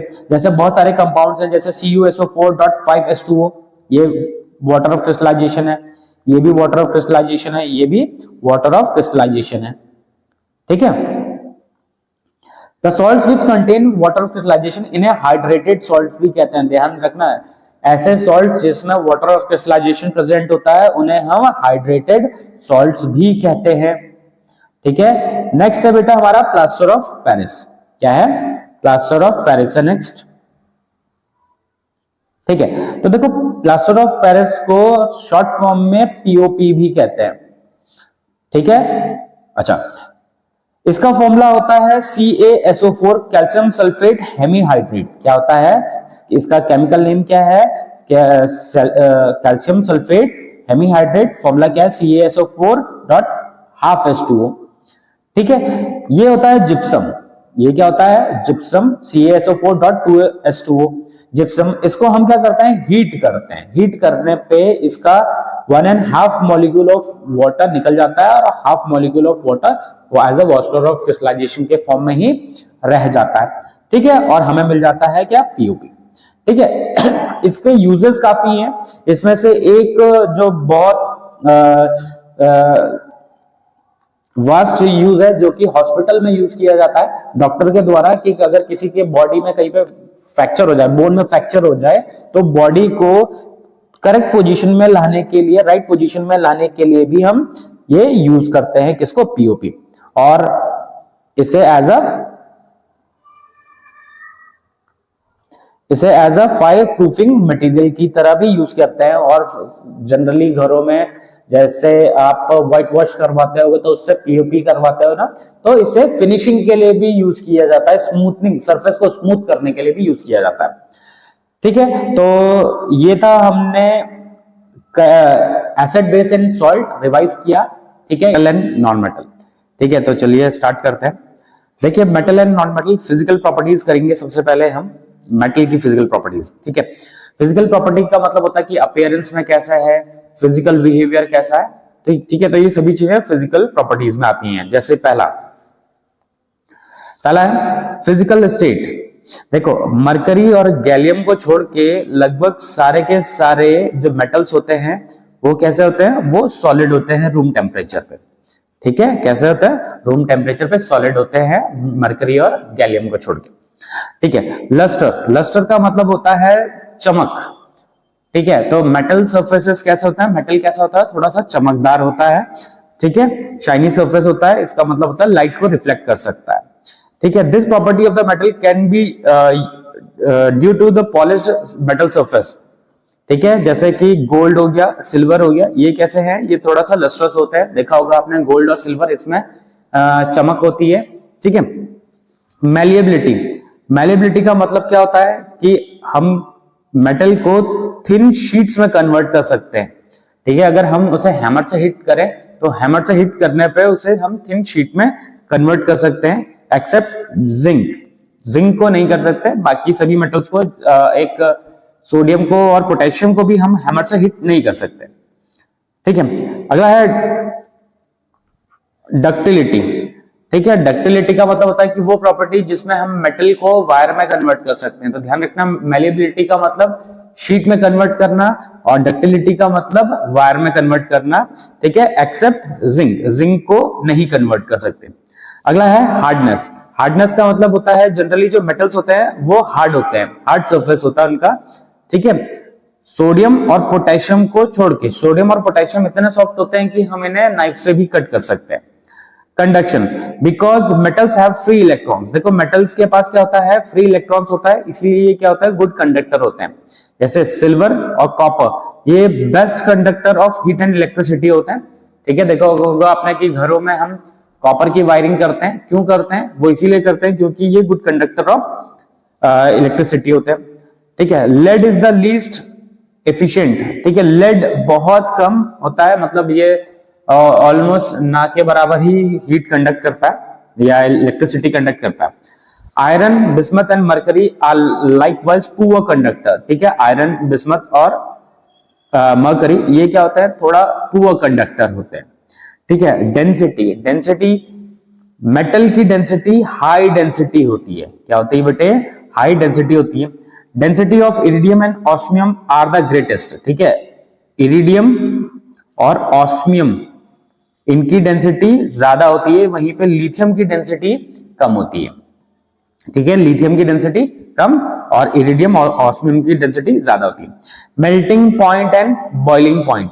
ठीक है, देखो जनरली जो मेटल्स होते हैं उनका मेल्टिंग पॉइंट और बॉइलिंग पॉइंट काफी हाई होता है। ठीक है, जैसे टंगस्टन है, टंगस्टन का मेल्टिंग पॉइंट हाईएस्ट होता है।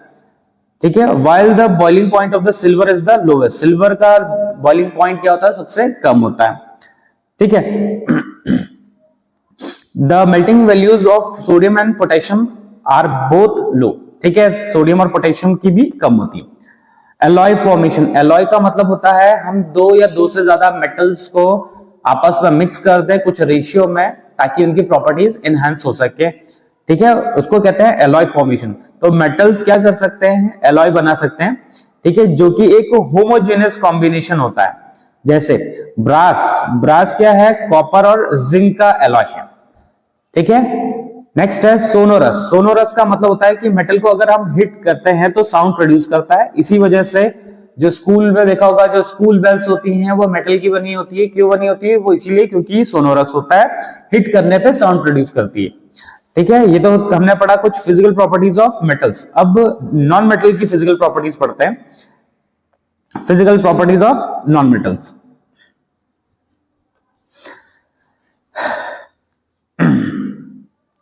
The majority of non-metal exists in the two of the three states।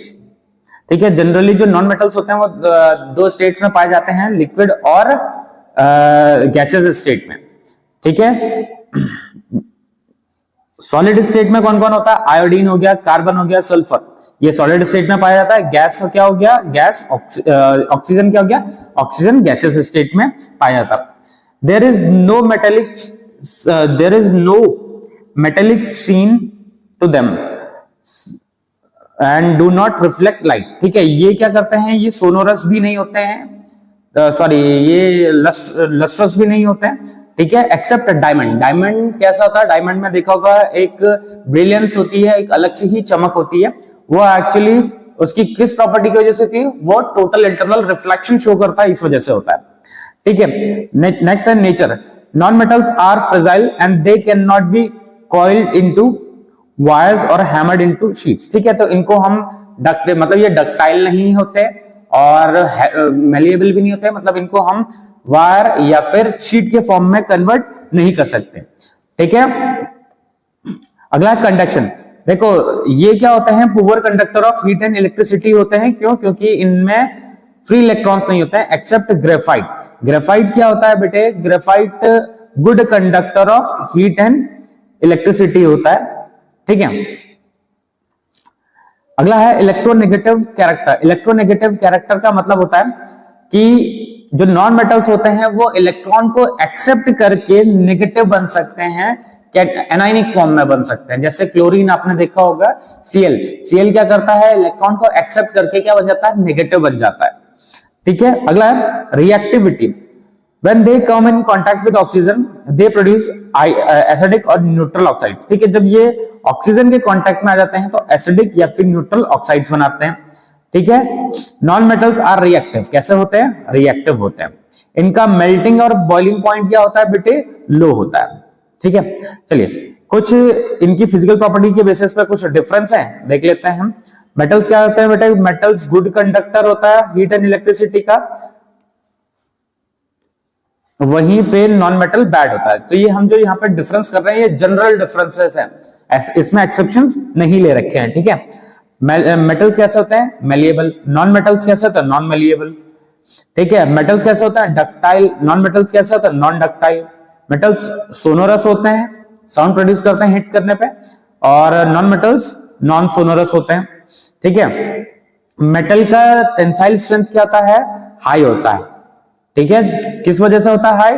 Because of high attraction between the molecules. Molecules के बीच में हाई अट्रैक्शन होता है, इस वजह से इनका टेंसाइल स्ट्रेंथ ज्यादा होता है। वहीं पे नॉन मेटल का टेंसाइल स्ट्रेंथ कम होता है।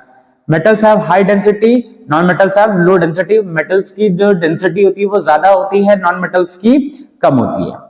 ठीक है, चलिए आगे देखते हैं chemical properties of metals. Metals की कुछ केमिकल प्रॉपर्टीज। चलिए एक एक करके स्टार्ट करते हैं। Almost all metals react with oxygen to form metal oxide. देखो लगभग सारे के सारे मेटल्स ऑक्सीजन के साथ रिएक्ट करके क्या बनाते हैं बेटे? मेटल ऑक्साइड बनाते हैं। ठीक है, क्या बनाते हैं? Metal oxide. मेटल ऑक्साइड कैसा होता है? बेसिक नेचर शो करता है। मेटल ऑक्साइड कैसा नेचर शो करता है? बेसिक नेचर शो करता है। ठीक है, sodium and potassium are most reactive. देखो सोडियम और पोटेशियम बहुत ज्यादा रिएक्टिव होते हैं। जैसे ही ये एयर के कांटेक्ट में आते हैं तुरंत फायर कैच कर लेते हैं। ठीक है, इसीलिए इनको केरोसिन ऑयल में रखा जाता है। ठीक है, ताकि ये एयर के कांटेक्ट में ना आ सके या फिर एयर से इनका कांटेक्ट काटने के लिए इनको केरोसिन में रखा जाता है। Magnesium do not react with oxygen at room temperature. Magnesium oxygen के साथ रूम टेम्परेचर पे रिएक्ट नहीं करता, but on heating it Burns in air. लेकिन हीट करने पे ये एयर के साथ रिएक्ट करता है। ठीक है, to produce light and heat. Light और हीट प्रोड्यूस करता है, इसीलिए जो Mg होता है जब आप उसे बर्न करते हो तो वाइट डेजलिंग लाइट प्रोड्यूस होती है। ठीक है, अगला है silver and platinum do not react with air. ठीक है, देखो जो सिल्वर होता है, प्लैटिनम होता है, गोल्ड होता है, ये एयर के साथ रिएक्ट नहीं करते। ठीक है, तो ये हमने एयर के साथ पढ़ लिया रिएक्शन। अगला है reaction of metals with water. Water के साथ कैसा रिएक्शन होता है? देखो मेटल जब वाटर के साथ रिएक्ट करते हैं तो मेटल ऑक्साइड बनाते हैं। क्या बनाते हैं बेटे? Metal oxide. ठीक है, और हाइड्रोजन गैस, और साथ में एनर्जी भी प्रोड्यूस करते हैं, हीट एनर्जी। ठीक है, लेकिन सभी के सभी मेटल एक जैसे रिएक्ट नहीं करते हैं, सबका रिएक्शन करने का तरीका अलग होता है। ठीक है, कोई बहुत क्विकली रिएक्ट करता है, कुछ टाइम लेते हैं, कुछ कोल्ड वाटर के साथ रिएक्ट कर जाते हैं, तो कुछ हॉट वाटर के साथ रिएक्ट करते हैं, तो कुछ स्टीम के साथ रिएक्ट करते हैं। ठीक है, अच्छा मेटल ऑक्साइड को जब हम वाटर में मिक्स करते हैं तो क्या बनता है बेटे? मेटल हाइड्रोक्साइड बनता है। ठीक है, अच्छा मेटल ऑक्साइड का नेचर कैसा होता है बेटा? कैसा होता है मेटल ऑक्साइड का नेचर? Basic nature. ठीक है, चलिए आगे देखते हैं। देखो, जो सोडियम होता है, पोटेशियम होता है, वो वाटर के साथ रिएक्ट करते हैं, हाइड्रोजन गैस बनाते हैं और हीट एनर्जी बनाते हैं। देखो, जो ये हीट एनर्जी होती है ये इतनी ज्यादा होती है कि जैसे ही हाइड्रोजन गैस प्रोड्यूस होता है तो हाइड्रोजन तुरंत फायर कैच कर लेता है, जिसकी वजह से एक्सप्लोजन होता है। ठीक है, तो चाहे सोडियम हो चाहे पोटेशियम हो, जब वो वाटर के साथ रिएक्ट करेंगे तो एक्सप्लोजन होता है और विगोरसली रिएक्ट करते हैं। ठीक है, नेक्स्ट है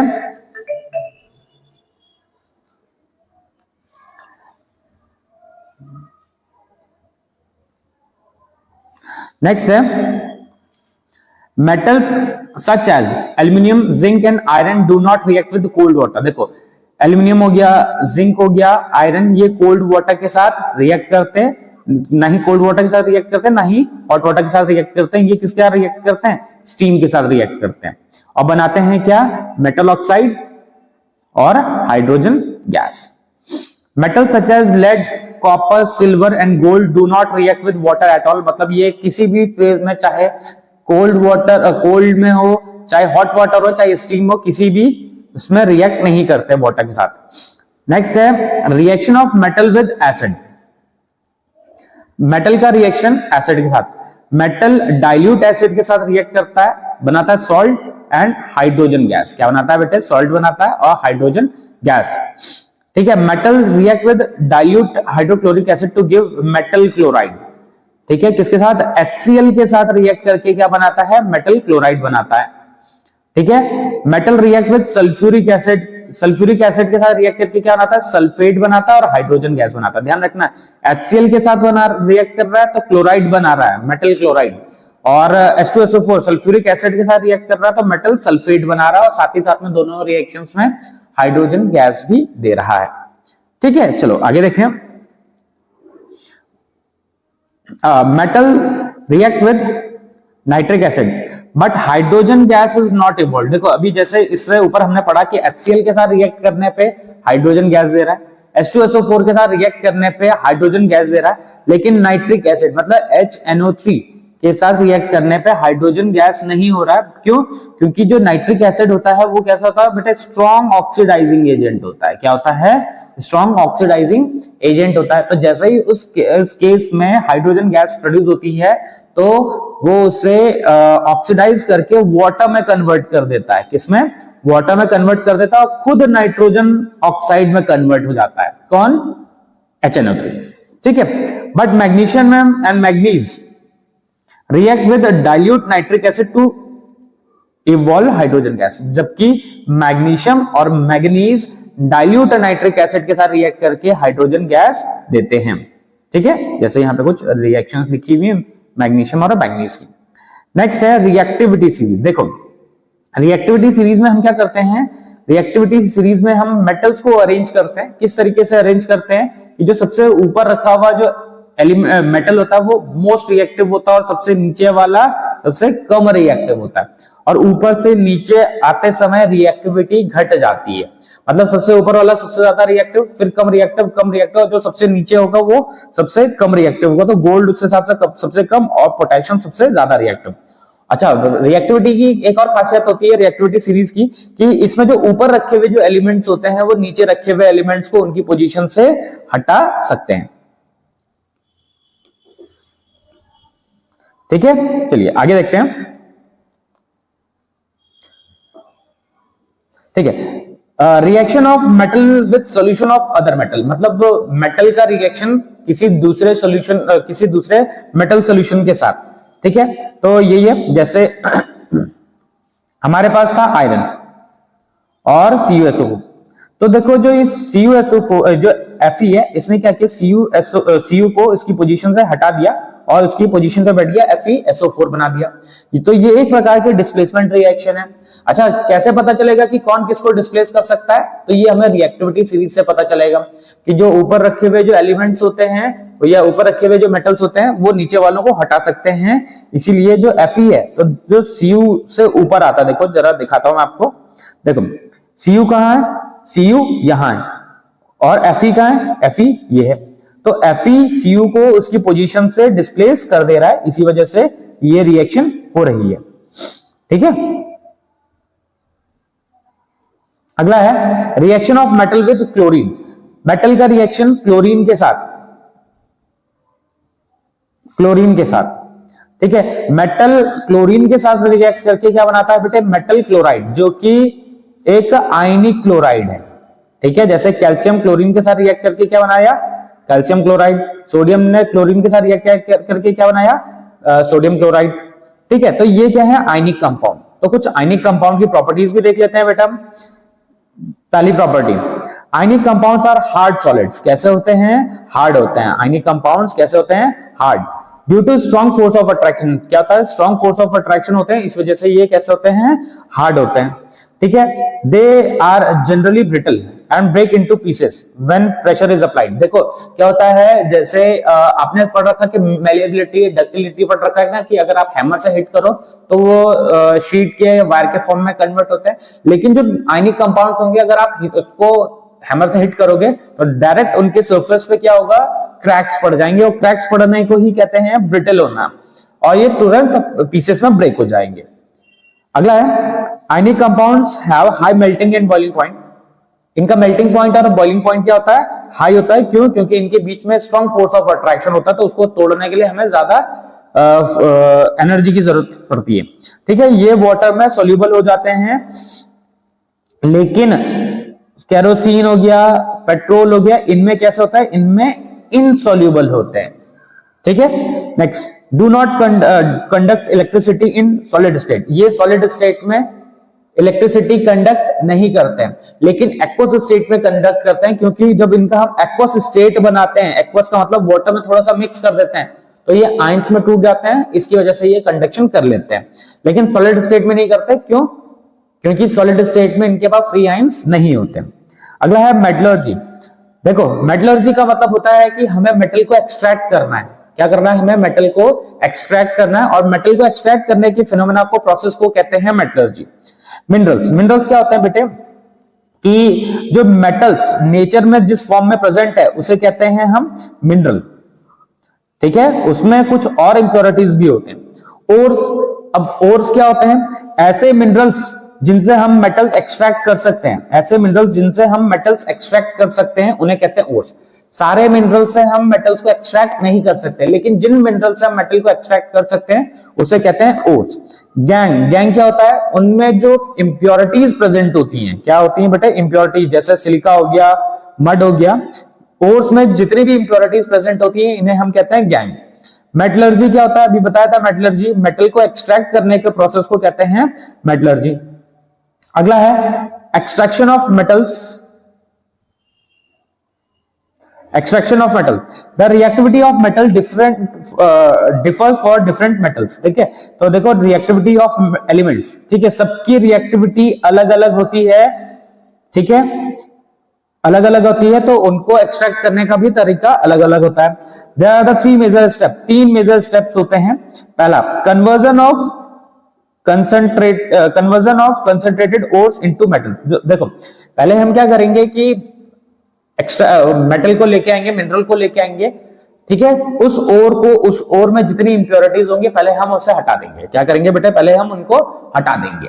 ठीक है, पहला काम ये करेंगे कि इंप्योरिटीज हटाएंगे। दूसरा काम क्या करेंगे कि जो कंसंट्रेटेड ओर है, कंसंट्रेटेड ओर का मतलब होता है कि जब आपने इंप्योरिटीज हटा दी तो जो ओर मिला वो कंसंट्रेटेड ओर है, उसको करना है कन्वर्ट किस चीज में? मेटल में।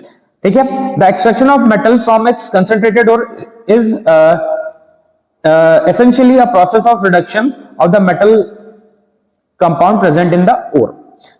The method of reduction to be depends on the reactivity. ठीक है, तो रिडक्शन करना है, और रिडक्शन करना डिपेंड करता है उसकी रिएक्टिविटी पे। ऐसा हो सकता है कि जो कुछ मेटल्स ऐसे होते हैं हाई रिएक्टिविटी वाले, कुछ होते हैं मीडियम रिएक्टिविटी वाले, और कुछ होते हैं लो रिएक्टिविटी वाले। तो इनको किस तरीके से हम एक्सट्रैक्ट करते हैं तो देखते हैं। पहला, लेस रिएक्टिव वाले जो होंगे, ठीक है, लेस रिएक्टिव वाले होंगे, metals at the bottom of the reactivity series are very less reactive and oxides of these can be reduced by heating the ore itself. ठीक है, जो लेस रिएक्टिविटी वाले होते हैं, ठीक है, the oxides of these metals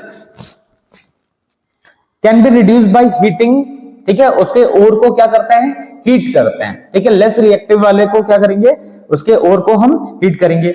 next है extraction of mercury, जैसे हमारे पास मरकरी है, ठीक है, इसको हमने क्या किया,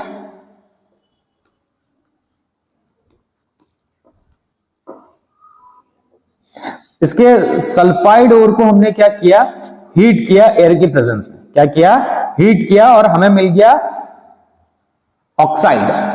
क्या मिला बेटे, मर्क्यूरिक ऑक्साइड मिला और साथ ही साथ में सल्फर डाइऑक्साइड गैस के फॉर्म में चला गया, निकल गया, ठीक है।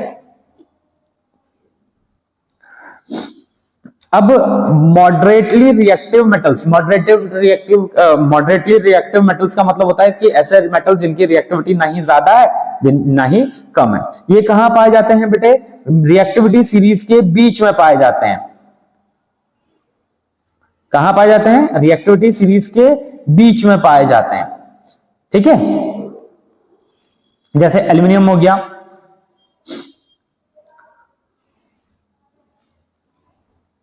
ठीक है, अच्छा सॉरी ये हो गया, are extracted by reduction of their oxides. हाँ, तो इनके जो ऑक्साइड्स होते हैं इनका रिडक्शन करते हैं किसके साथ, कार्बन के साथ, एल्यूमिनियम के साथ, सोडियम या फिर कैल्शियम, ठीक है। तो जब हम इनका रिडक्शन करेंगे तो रिडक्शन करने के लिए क्या करते हैं, ऐसे मेटल का यूज करते हैं जो उनसे ज्यादा रिएक्टिव हो, जैसे एल्यूमिनियम वाला, एल्यूमिनियम हो गया, सोडियम हो गया और कैल्शियम हो गया, ये थोड़ा सा ज्यादा रिएक्टिव होते हैं, तो इनके साथ हम इनका क्या करते हैं बेटे, रिडक्शन करते हैं। It is easier to obtain metal from their metal oxide by reduction than from carbonates और सल्फाइड्स, ठीक है। मेटल को उसके ऑक्साइड से निकालना ज्यादा आसान होता है कार्बोनेट या फिर सल्फाइड के फॉर्म में। तो पहले हम क्या करेंगे कि जो कार्बोनेट्स या फिर सल्फाइड्स होंगे उन्हें हम ऑक्साइड्स में कन्वर्ट करेंगे, फिर ऑक्साइड्स को रिड्यूस करेंगे और मेटल मिल जाएगा, ठीक है। The concentrated ore can be converted into metal oxide, जो कंसंट्रेटेड ओर्स होते हैं उनको हम मेटल ऑक्साइड्स में बदल सकते हैं, कैसे, कैल्सिनेशन या फिर रोस्टिंग के द्वारा। अब ये कैल्सिनेशन क्या होता है बेटे, देखो कैल्सिनेशन क्या होता है, कैल्सिनेशन एक प्रोसेस होता है जिसमें हम कार्बोनेट ओर को हीट करते हैं, किसकी प्रेजेंस में, किसकी एब्सेंस में, एयर की एब्सेंस में, ध्यान रखना है, एयर की एब्सेंस में हम कार्बोनेट ओर को हीट करते हैं। जैसे यहां पे हमारे पास एक एग्जांपल है कि जिंक कार्बोनेट था, इसको हमने हीट किया और हमें मिल गया ऑक्साइड, ठीक है। तो कैल्सिनेशन में एब्सेंस ऑफ एयर रहता है। वहीं पे अगर हम रोस्टिंग की बात करेंगे तो रोस्टिंग में हम एयर की प्रेजेंस में हीट करते हैं, क्या करते हैं, एयर की प्रेजेंस में हीट करते हैं और कन्वर्ट कर देते हैं मेटल ऑक्साइड में। किसमें कन्वर्ट कर देते हैं बेटे, मेटल ऑक्साइड में। जैसे जिंक सल्फाइड था, ठीक है, जिंक सल्फाइड को हमने ऑक्सीजन की प्रेजेंस में, देखो ऑक्सीजन की प्रेजेंस में क्या किया, उसका रोस्टिंग किया, हीट अप किया और हमें मिल गया ऑक्साइड मिल गया और सल्फर डाइऑक्साइड मिल गया। The metal oxides are converted to free metals by using reducing agent. उसके बाद हमने क्या किया, कार्बन को, एल्यूमिनियम को या सोडियम या कैल्शियम को यूज किया एज अ रिड्यूसिंग एजेंट, ठीक है। तो यहां पे एक एग्जांपल भी शो कर रखा है, क्या है, the metal zinc is extracted by the zinc oxide. Zinc oxide से निकालना है मेटल को, किसका यूज करके, कार्बन का यूज करके, ठीक है।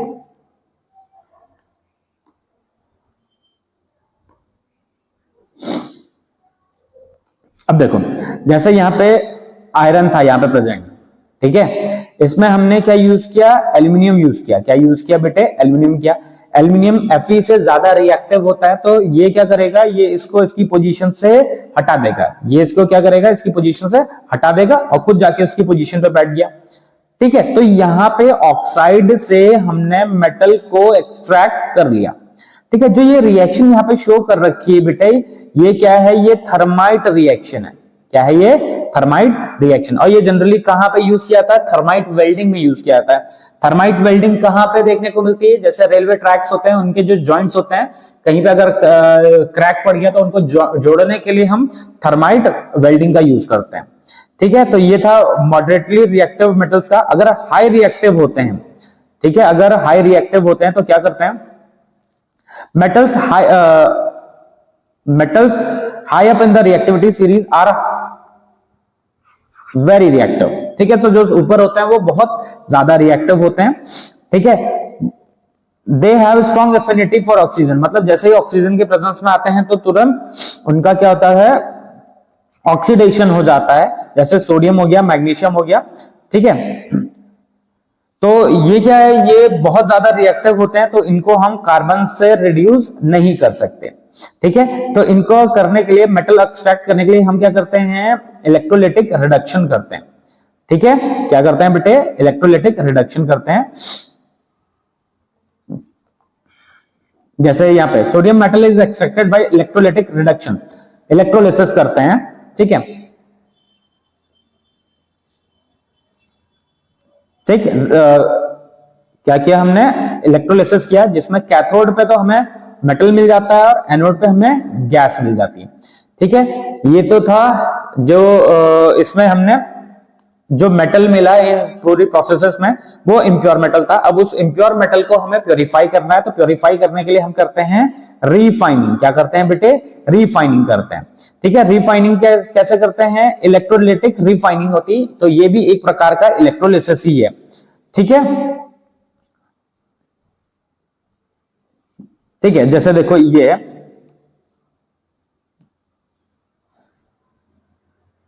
देखो, ये है,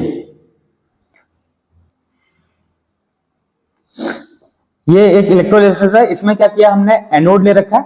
एनोड किसका बना रखा है बेटे? एनोड हमने बना रखा है इम्प्योर मेटल का, एनोड बना रखा है। और उसी इम्प्योर मेटल का हमने यहाँ पे क्या लिया हुआ है? सोल्यूशन ले रखा।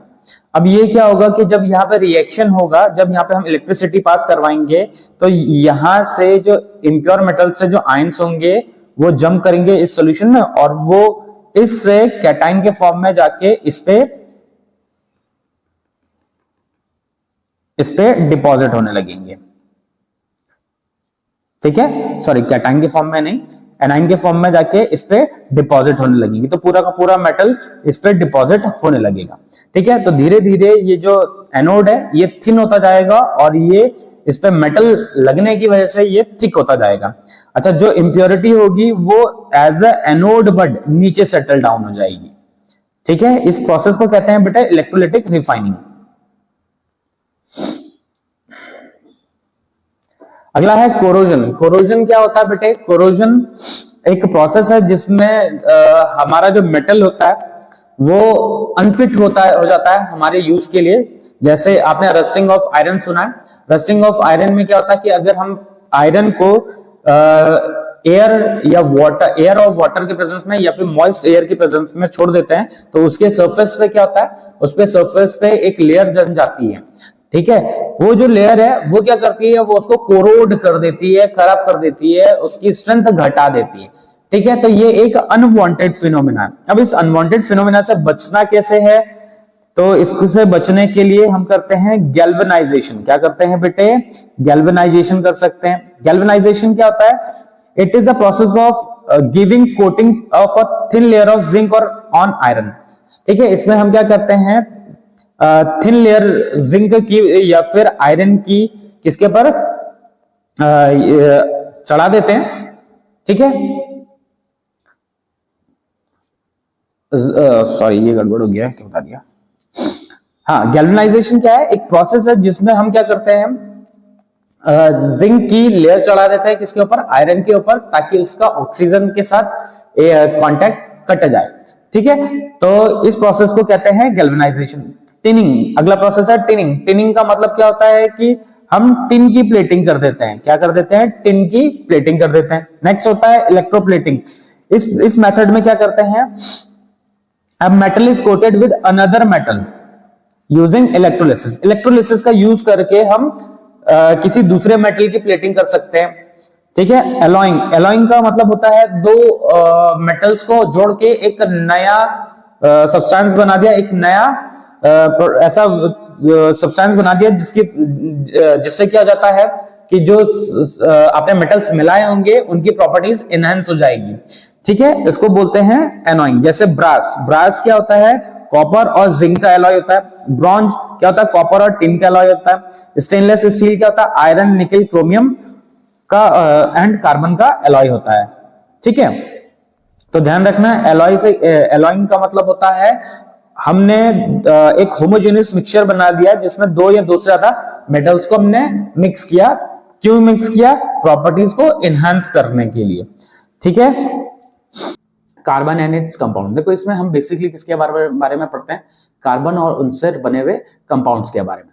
ठीक है, तो इसमें पहला हम पढ़ने वाले हैं बॉन्डिंग इन कार्बन। देखो कार्बन में किस तरीके की बॉन्डिंग होती है, तो देखो हमने बहुत सारे कार्बन कंपाउंड्स को एनालाइज किया, चेक किया, तो ये देखा कि भैया ये क्या होते हैं, ये पुअर कंडक्टर ऑफ इलेक्ट्रिसिटी होते हैं। ठीक है, पुअर कंडक्टर ऑफ इलेक्ट्रिसिटी क्यों होते हैं, क्योंकि इनके बीच में बॉन्डिंग होती है कोवेलेंट बॉन्डिंग, जो इन्हें क्या बनाता है, पुअर कंडक्टर ऑफ इलेक्ट्रिसिटी। और इनके बीच में जो फोर्स ऑफ अट्रैक्शन होता है वो बहुत कम होता है, जिसकी वजह से इनका मेल्टिंग पॉइंट और बॉइलिंग पॉइंट काफी कम होता है। ठीक है, अच्छा, तो जो कार्बन होते हैं ये कोवेलेंट बॉन्ड बनाते हैं। कोवेलेंट बॉन्ड एक्चुअली बनता कैसे है, कोवेलेंट बॉन्ड बनता है बाय शेयरिंग ऑफ इलेक्ट्रॉन्स, मतलब दो एटम्स अपने अपने इलेक्ट्रॉन्स को शेयर करते हैं। अगर कहीं पे अगर इलेक्ट्रॉन्स का ट्रांसफर हो रहा होता है तो वहां पे आयनिक बॉन्ड बनता है, लेकिन अगर शेयरिंग हो रही है तो वहां पे कोवेलेंट बॉन्ड बनता है। तो कार्बन कोवेलेंट बॉन्ड ही बनाता है। ठीक है, तो देखो टाइप्स ऑफ कोवेलेंट बॉन्ड, कितने टाइप्स के कोवेलेंट बॉन्ड होते हैं, तीन तरीके के कोवेलेंट बॉन्ड्स होते हैं।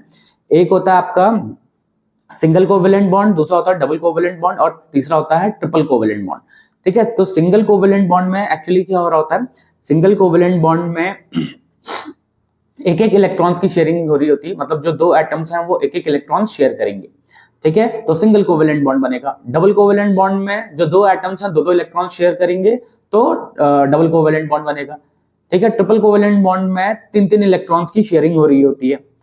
ठीक है, अच्छा, noble gas configuration of carbon. तो देखो एक्चुअली बॉन्डिंग क्यों करनी है, क्योंकि जो कार्बन होता है उसे नोबल गैस का इलेक्ट्रॉनिक कॉन्फ़िगरेशन अचीव करना होता है। मतलब हम सिंपल सा ये कहते हैं कि उसको अचीव करना होता है आउटरमोस्ट शेल में 8 इलेक्ट्रॉन्स। ठीक है, अब क्या होता है कि ये 8 इलेक्ट्रॉन्स या फिर 2 इलेक्ट्रॉन्स डुप्लेट कहते हैं जैसे, उसे अचीव करना होता है।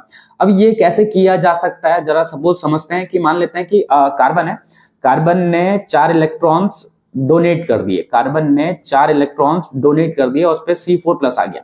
तो देखो C4+, कार्बन C4+ नहीं बना पाएगा। क्यों नहीं बना पाएगा, वो इस वजह से नहीं बना पाएगा क्योंकि कार्बन से ये 4 इलेक्ट्रॉन्स निकालने के लिए बहुत ज्यादा अमाउंट की एनर्जी की जरूरत होती है।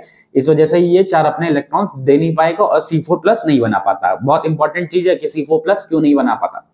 ठीक है, अगर बाई चांस ये कार्बन 4 इलेक्ट्रॉन्स कहीं से एक्सेप्ट कर ले तो ये C4- बना देगा, लेकिन ये 4 इलेक्ट्रॉन्स एक्सेप्ट भी नहीं कर पाता। क्यों, क्योंकि अगर वो 4 इलेक्ट्रॉन्स एक्सेप्ट कर लेगा तो वहां पे नंबर ऑफ प्रोटॉन्स कम हो जाएंगे और नंबर ऑफ इलेक्ट्रॉन्स ज्यादा हो जाएंगे, और ज्यादा प्रोटॉन्स के लिए कम प्रोटॉन्स के लिए ज्यादा इलेक्ट्रॉन्स को होल्ड करना बहुत डिफिकल्ट टास्क हो जाता है, इसीलिए ये इलेक्ट्रॉन्स को एक्सेप्ट भी नहीं करेगा।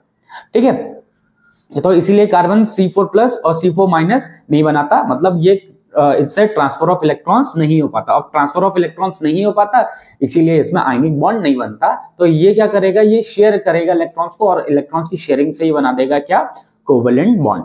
ठीक है, तो जैसे भी मैंने बताया था कि अगर एक एक इलेक्ट्रॉन्स की शेयरिंग करता है, जैसे यहाँ पे देख सकते हो आप कि अगर इन्होंने अपने एक एक इलेक्ट्रॉन शेयर किए तो इनके बीच में एक सिंगल कोवेलेंट बॉन्ड बनता है। इस तरीके से सिंगल कोवेलेंट बॉन्ड को इस तरीके से सिंगल लाइन से रिप्रेजेंट किया जाता है।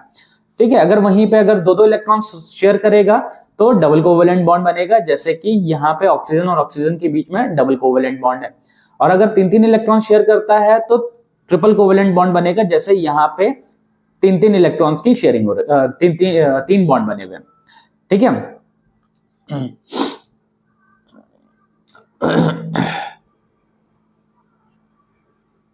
अगला है कि कार्बन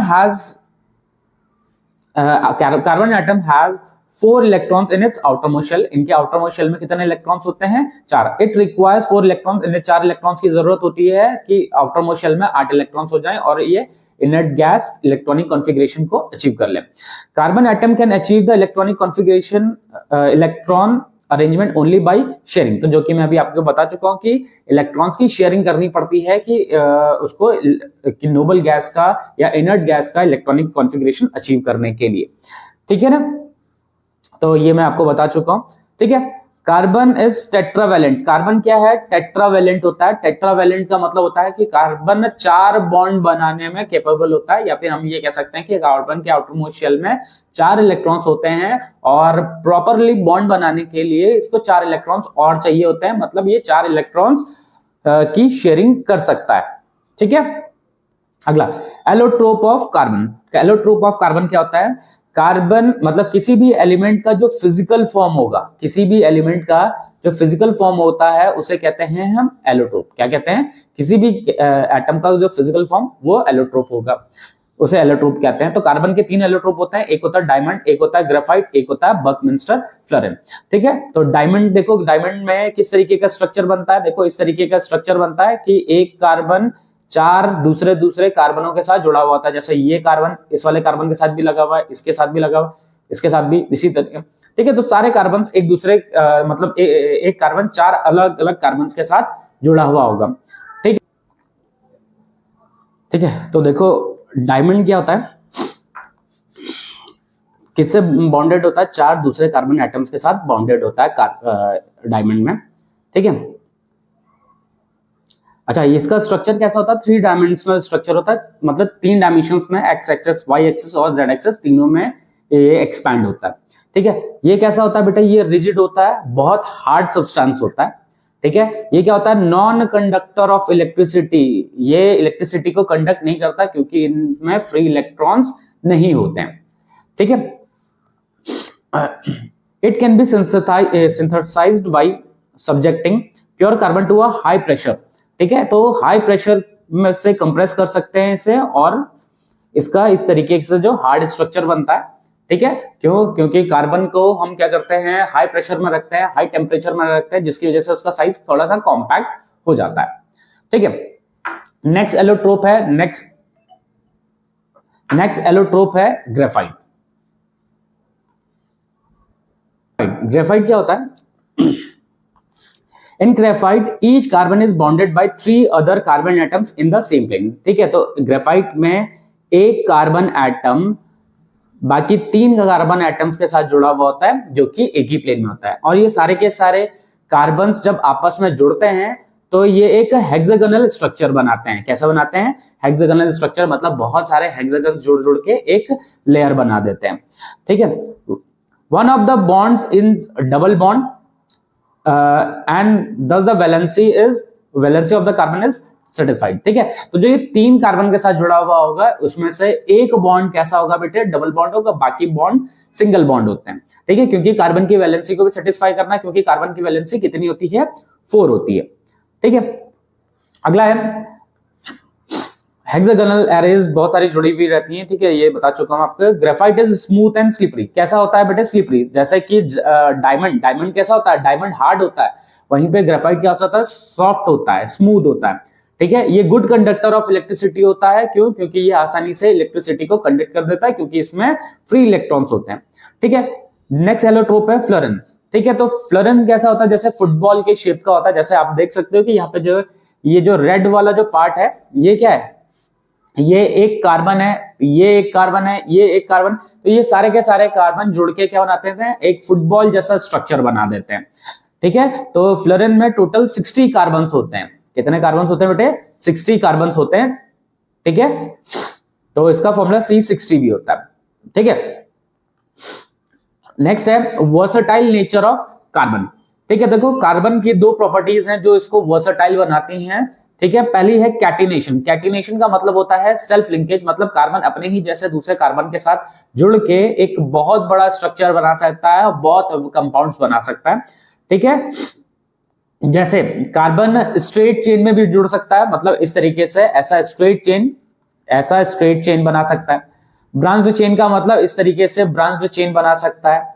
क्लोज चेन का मतलब होता है कि इस तरीके से क्लोज चेन भी बना सकता है कार्बन। ठीक है, तो कार्बन इस तरीके से अलग अलग बॉन्डिंग बना के बहुत सारे कंपाउंड्स बना सकता है। ठीक है, नेक्स्ट प्रॉपर्टी है टेट्रावेलेंसी। टेट्रावेलेंसी का मतलब होता है 4 वैलेंसी, कितनी है? 4 वैलेंसी। तो दूसरी प्रॉपर्टी है वो है टेट्रा वैलेंसी। टेट्रा वैलेंसी का मतलब होता है कि कार्बन 4 बॉन्ड्स बना सकता है, कैपेबल है 4 बॉन्ड बनाने में। तो ये जो दो प्रॉपर्टीज हैं, एक तो कैटिनेशन और दूसरा टेट्रा वैलेंसी, वो इसका वर्सेटाइल नेचर बनाते हैं। ठीक है, नेक्स्ट है क्लासिफिकेशन ऑफ हाइड्रोकार्बन्स। हाइड्रोकार्बन्स कौन से होते हैं बेटे? हाइड्रोकार्बन हाइड्रोजन और कार्बन से बनने वाले कंपाउंड्स को कहते हैं हम हाइड्रोकार्बन्स। किससे? हाइड्रोजन और कार्बन से बनने वाले कंपाउंड्स को हम हाइड्रोकार्बन्स कहते हैं। तो दो तरीके के हाइड्रोकार्बन्स होते हैं, एक होते हैं सैचुरेटेड हाइड्रोकार्बन्स और दूसरे होते हैं अनसैचुरेटेड हाइड्रोकार्बन्स। सैचुरेटेड हाइड्रोकार्बन्स क्या होता है? All the 4 valencies of each carbon is satisfied by a single covalent bond. मतलब कार्बन के जो चारों वैलेंसीज हैं वो सिंगल बॉन्ड से सेटिस्फाई होती हैं। वहीं पे अनसैचुरेटेड में सिंगल बॉन्ड से नहीं, डबल बॉन्ड और ट्रिपल बॉन्ड से सेटिस्फाई होती हैं। ठीक है,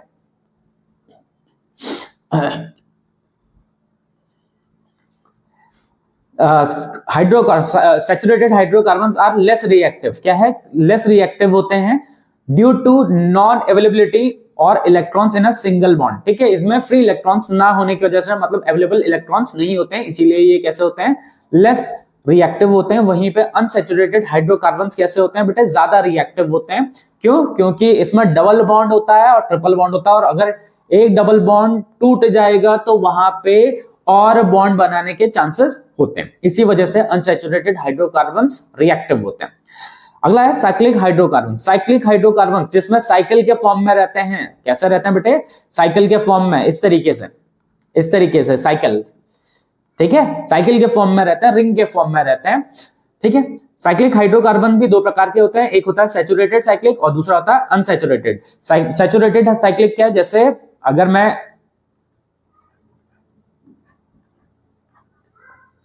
ये हो गया सैचुरेटेड साइक्लिक। क्या है ये? Saturated cyclic. मतलब साइकिल तो बनी हुई है और सभी में सिंगल बॉन्ड है, जैसे साइक्लोहेक्सेन।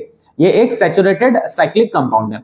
अनसैचुरेटेड साइक्लिक में क्या होगा? डबल बॉन्ड प्रेजेंट होगा, जैसे बेंजीन। बेंजीन में क्या होता है बेटे? बेंजीन का स्ट्रक्चर कुछ इस तरीके का बनता है, ऐसा, और इसमें डबल बॉन्ड भी प्रेजेंट रहते हैं।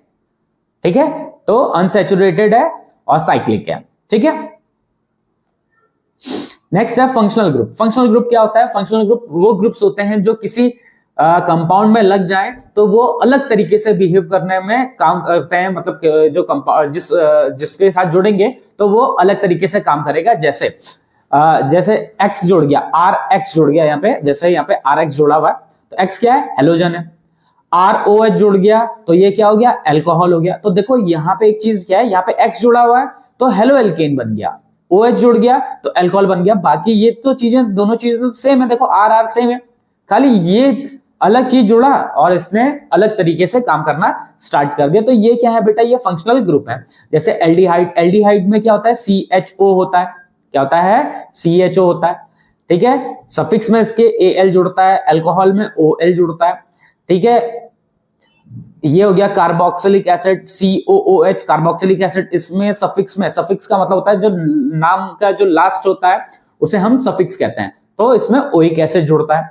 कीटोन हो गया। कीटोन में इस तरीके से C और O के बीच में डबल बॉन्ड होता है। ध्यान रखना, कीटोन हमेशा बीच में आएगा, दो कार्बन्स के बीच में आएगा, कभी भी एंड में नहीं आएगा कीटोन। ठीक है, तो ये कीटोन हो गया। अगला ईथर। ईथर क्या है? ROR। ये क्या है? ईथर है। ठीक है, इसमें सफिक्स में क्या जुड़ता है?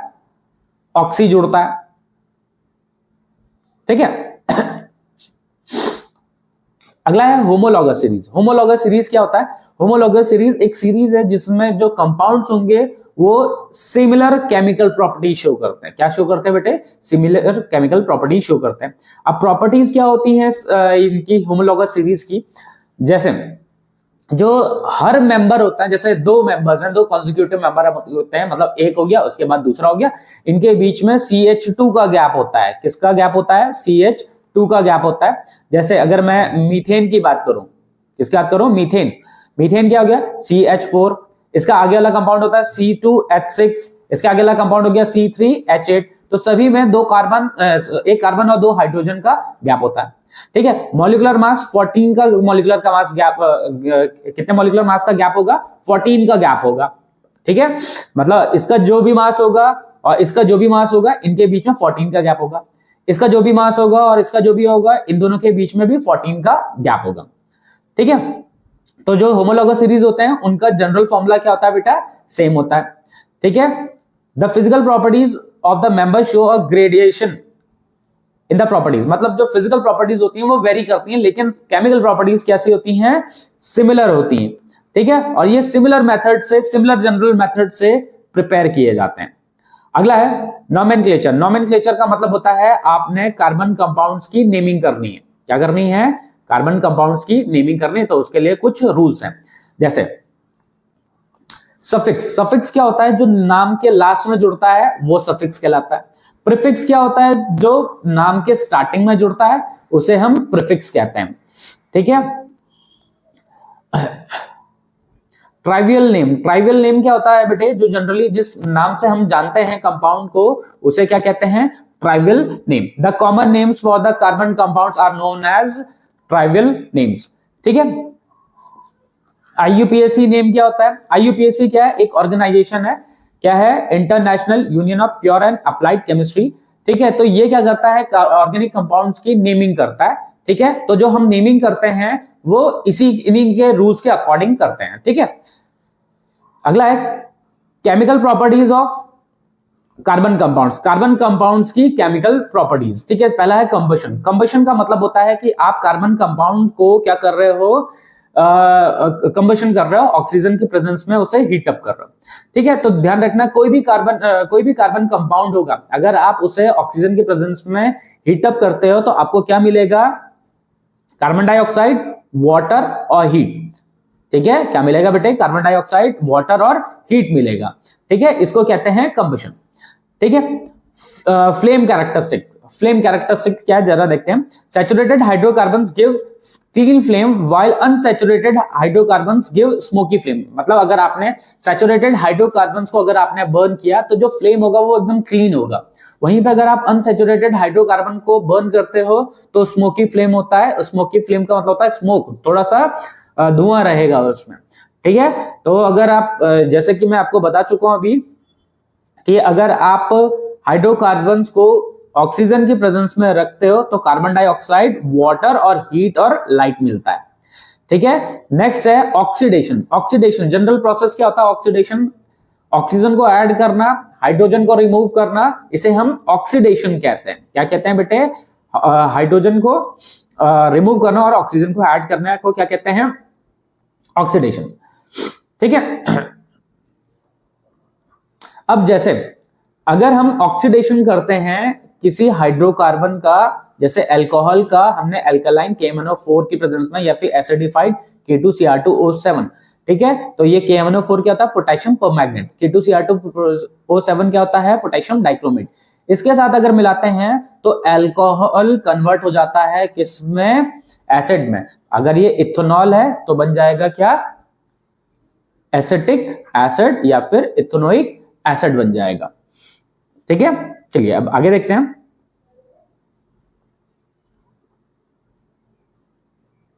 ठीक है, तो ये जो दोनों के दोनों थे, ये क्या थे बेटा? ये ऑक्सीडाइजिंग एजेंट है। KMnO4 क्या है? Oxidising agent. K2Cr2O7 ये भी क्या है? Oxidising agent. नेक्स्ट है एडिशन रिएक्शन। क्या है? Addition reaction. तो एडिशन रिएक्शन में हम हाइड्रोजन को ऐड करेंगे। क्या करेंगे? हाइड्रोजन को ऐड करेंगे किसकी प्रेजेंस में? कैटलिस्ट पैलेडियम या फिर निकल की प्रेजेंस में। किसकी? कैटलिस्ट पैलेडियम या फिर निकल की प्रेजेंस में ऐड करेंगे। ठीक है, तो हाइड्रोजन ऐड करेंगे, तो हाइड्रोजन ऐड करने का जो प्रोसेस होता है उसे क्या कहते हैं? हाइड्रोजनेशन। हाइड्रोजनेशन कहते हैं सर। ठीक है, जैसे vegetable oils are converted into vegetable ghee using this process. तो ये हाइड्रोजनेशन प्रोसेस से हम वेजिटेबल ऑयल्स को कन्वर्ट कर सकते हैं किस चीज में? वेजिटेबल घी में कन्वर्ट कर सकते हैं। ठीक है, जैसे ये देखो, ये था। अब इसमें हमने हाइड्रोजन ऐड किया। जब हाइड्रोजन ऐड करेंगे तो डबल बॉन्ड में से एक बॉन्ड टूटेगा और एक हाइड्रोजन आके लग जाएगा और एक दूसरा हाइड्रोजन आके लग जाएगा, ठीक है। इसमें क्या लग जाएगा, एक हाइड्रोजन और एक हाइड्रोजन यहां लग गया, ठीक है। This reaction occurs only in unsaturated hydrocarbon, ठीक है। तो ये खाली कौन शो करता है, ये अनसैचुरेटेड हाइड्रोकार्बन शो करते हैं, ठीक है। तो ध्यान रखना, हाइड्रोजनेशन या addition reaction unsaturated hydrocarbon show करते हैं, ठीक है। तो अभी बता दिया मैंने, हाइड्रोजन को ऐड कर रहे हैं तो इसीलिए इसे हम हाइड्रोजनेशन भी कहते हैं, ठीक है। नेक्स्ट है सब्स्टिट्यूशन रिएक्शन। सब्स्टिट्यूशन रिएक्शन में क्या हो रहा होगा, सब्स्टिट्यूशन में एक एलिमेंट जाएगा और उसकी जगह कोई दूसरा आके लग जाएगा। जैसे हमारे पास CH4 था, ठीक है, इसमें से एक हाइड्रोजन चला गया और एक हाइड्रोजन की जगह आके लग गया कौन, Cl आगे लग गया, ठीक है। तो इसमें क्या हुआ बेटे, इसमें हुआ है सब्स्टिट्यूशन, ठीक है। क्या हुआ है, सब्स्टिट्यूशन, ठीक है। तो ध्यान रखना, सब्स्टिट्यूशन कौन शो करता है, सैचुरेटेड हाइड्रोकार्बन्स, ठीक है। जैसे अनसैचुरेटेड हाइड्रोकार्बन्स एल्केन शो करते हैं, ठीक है।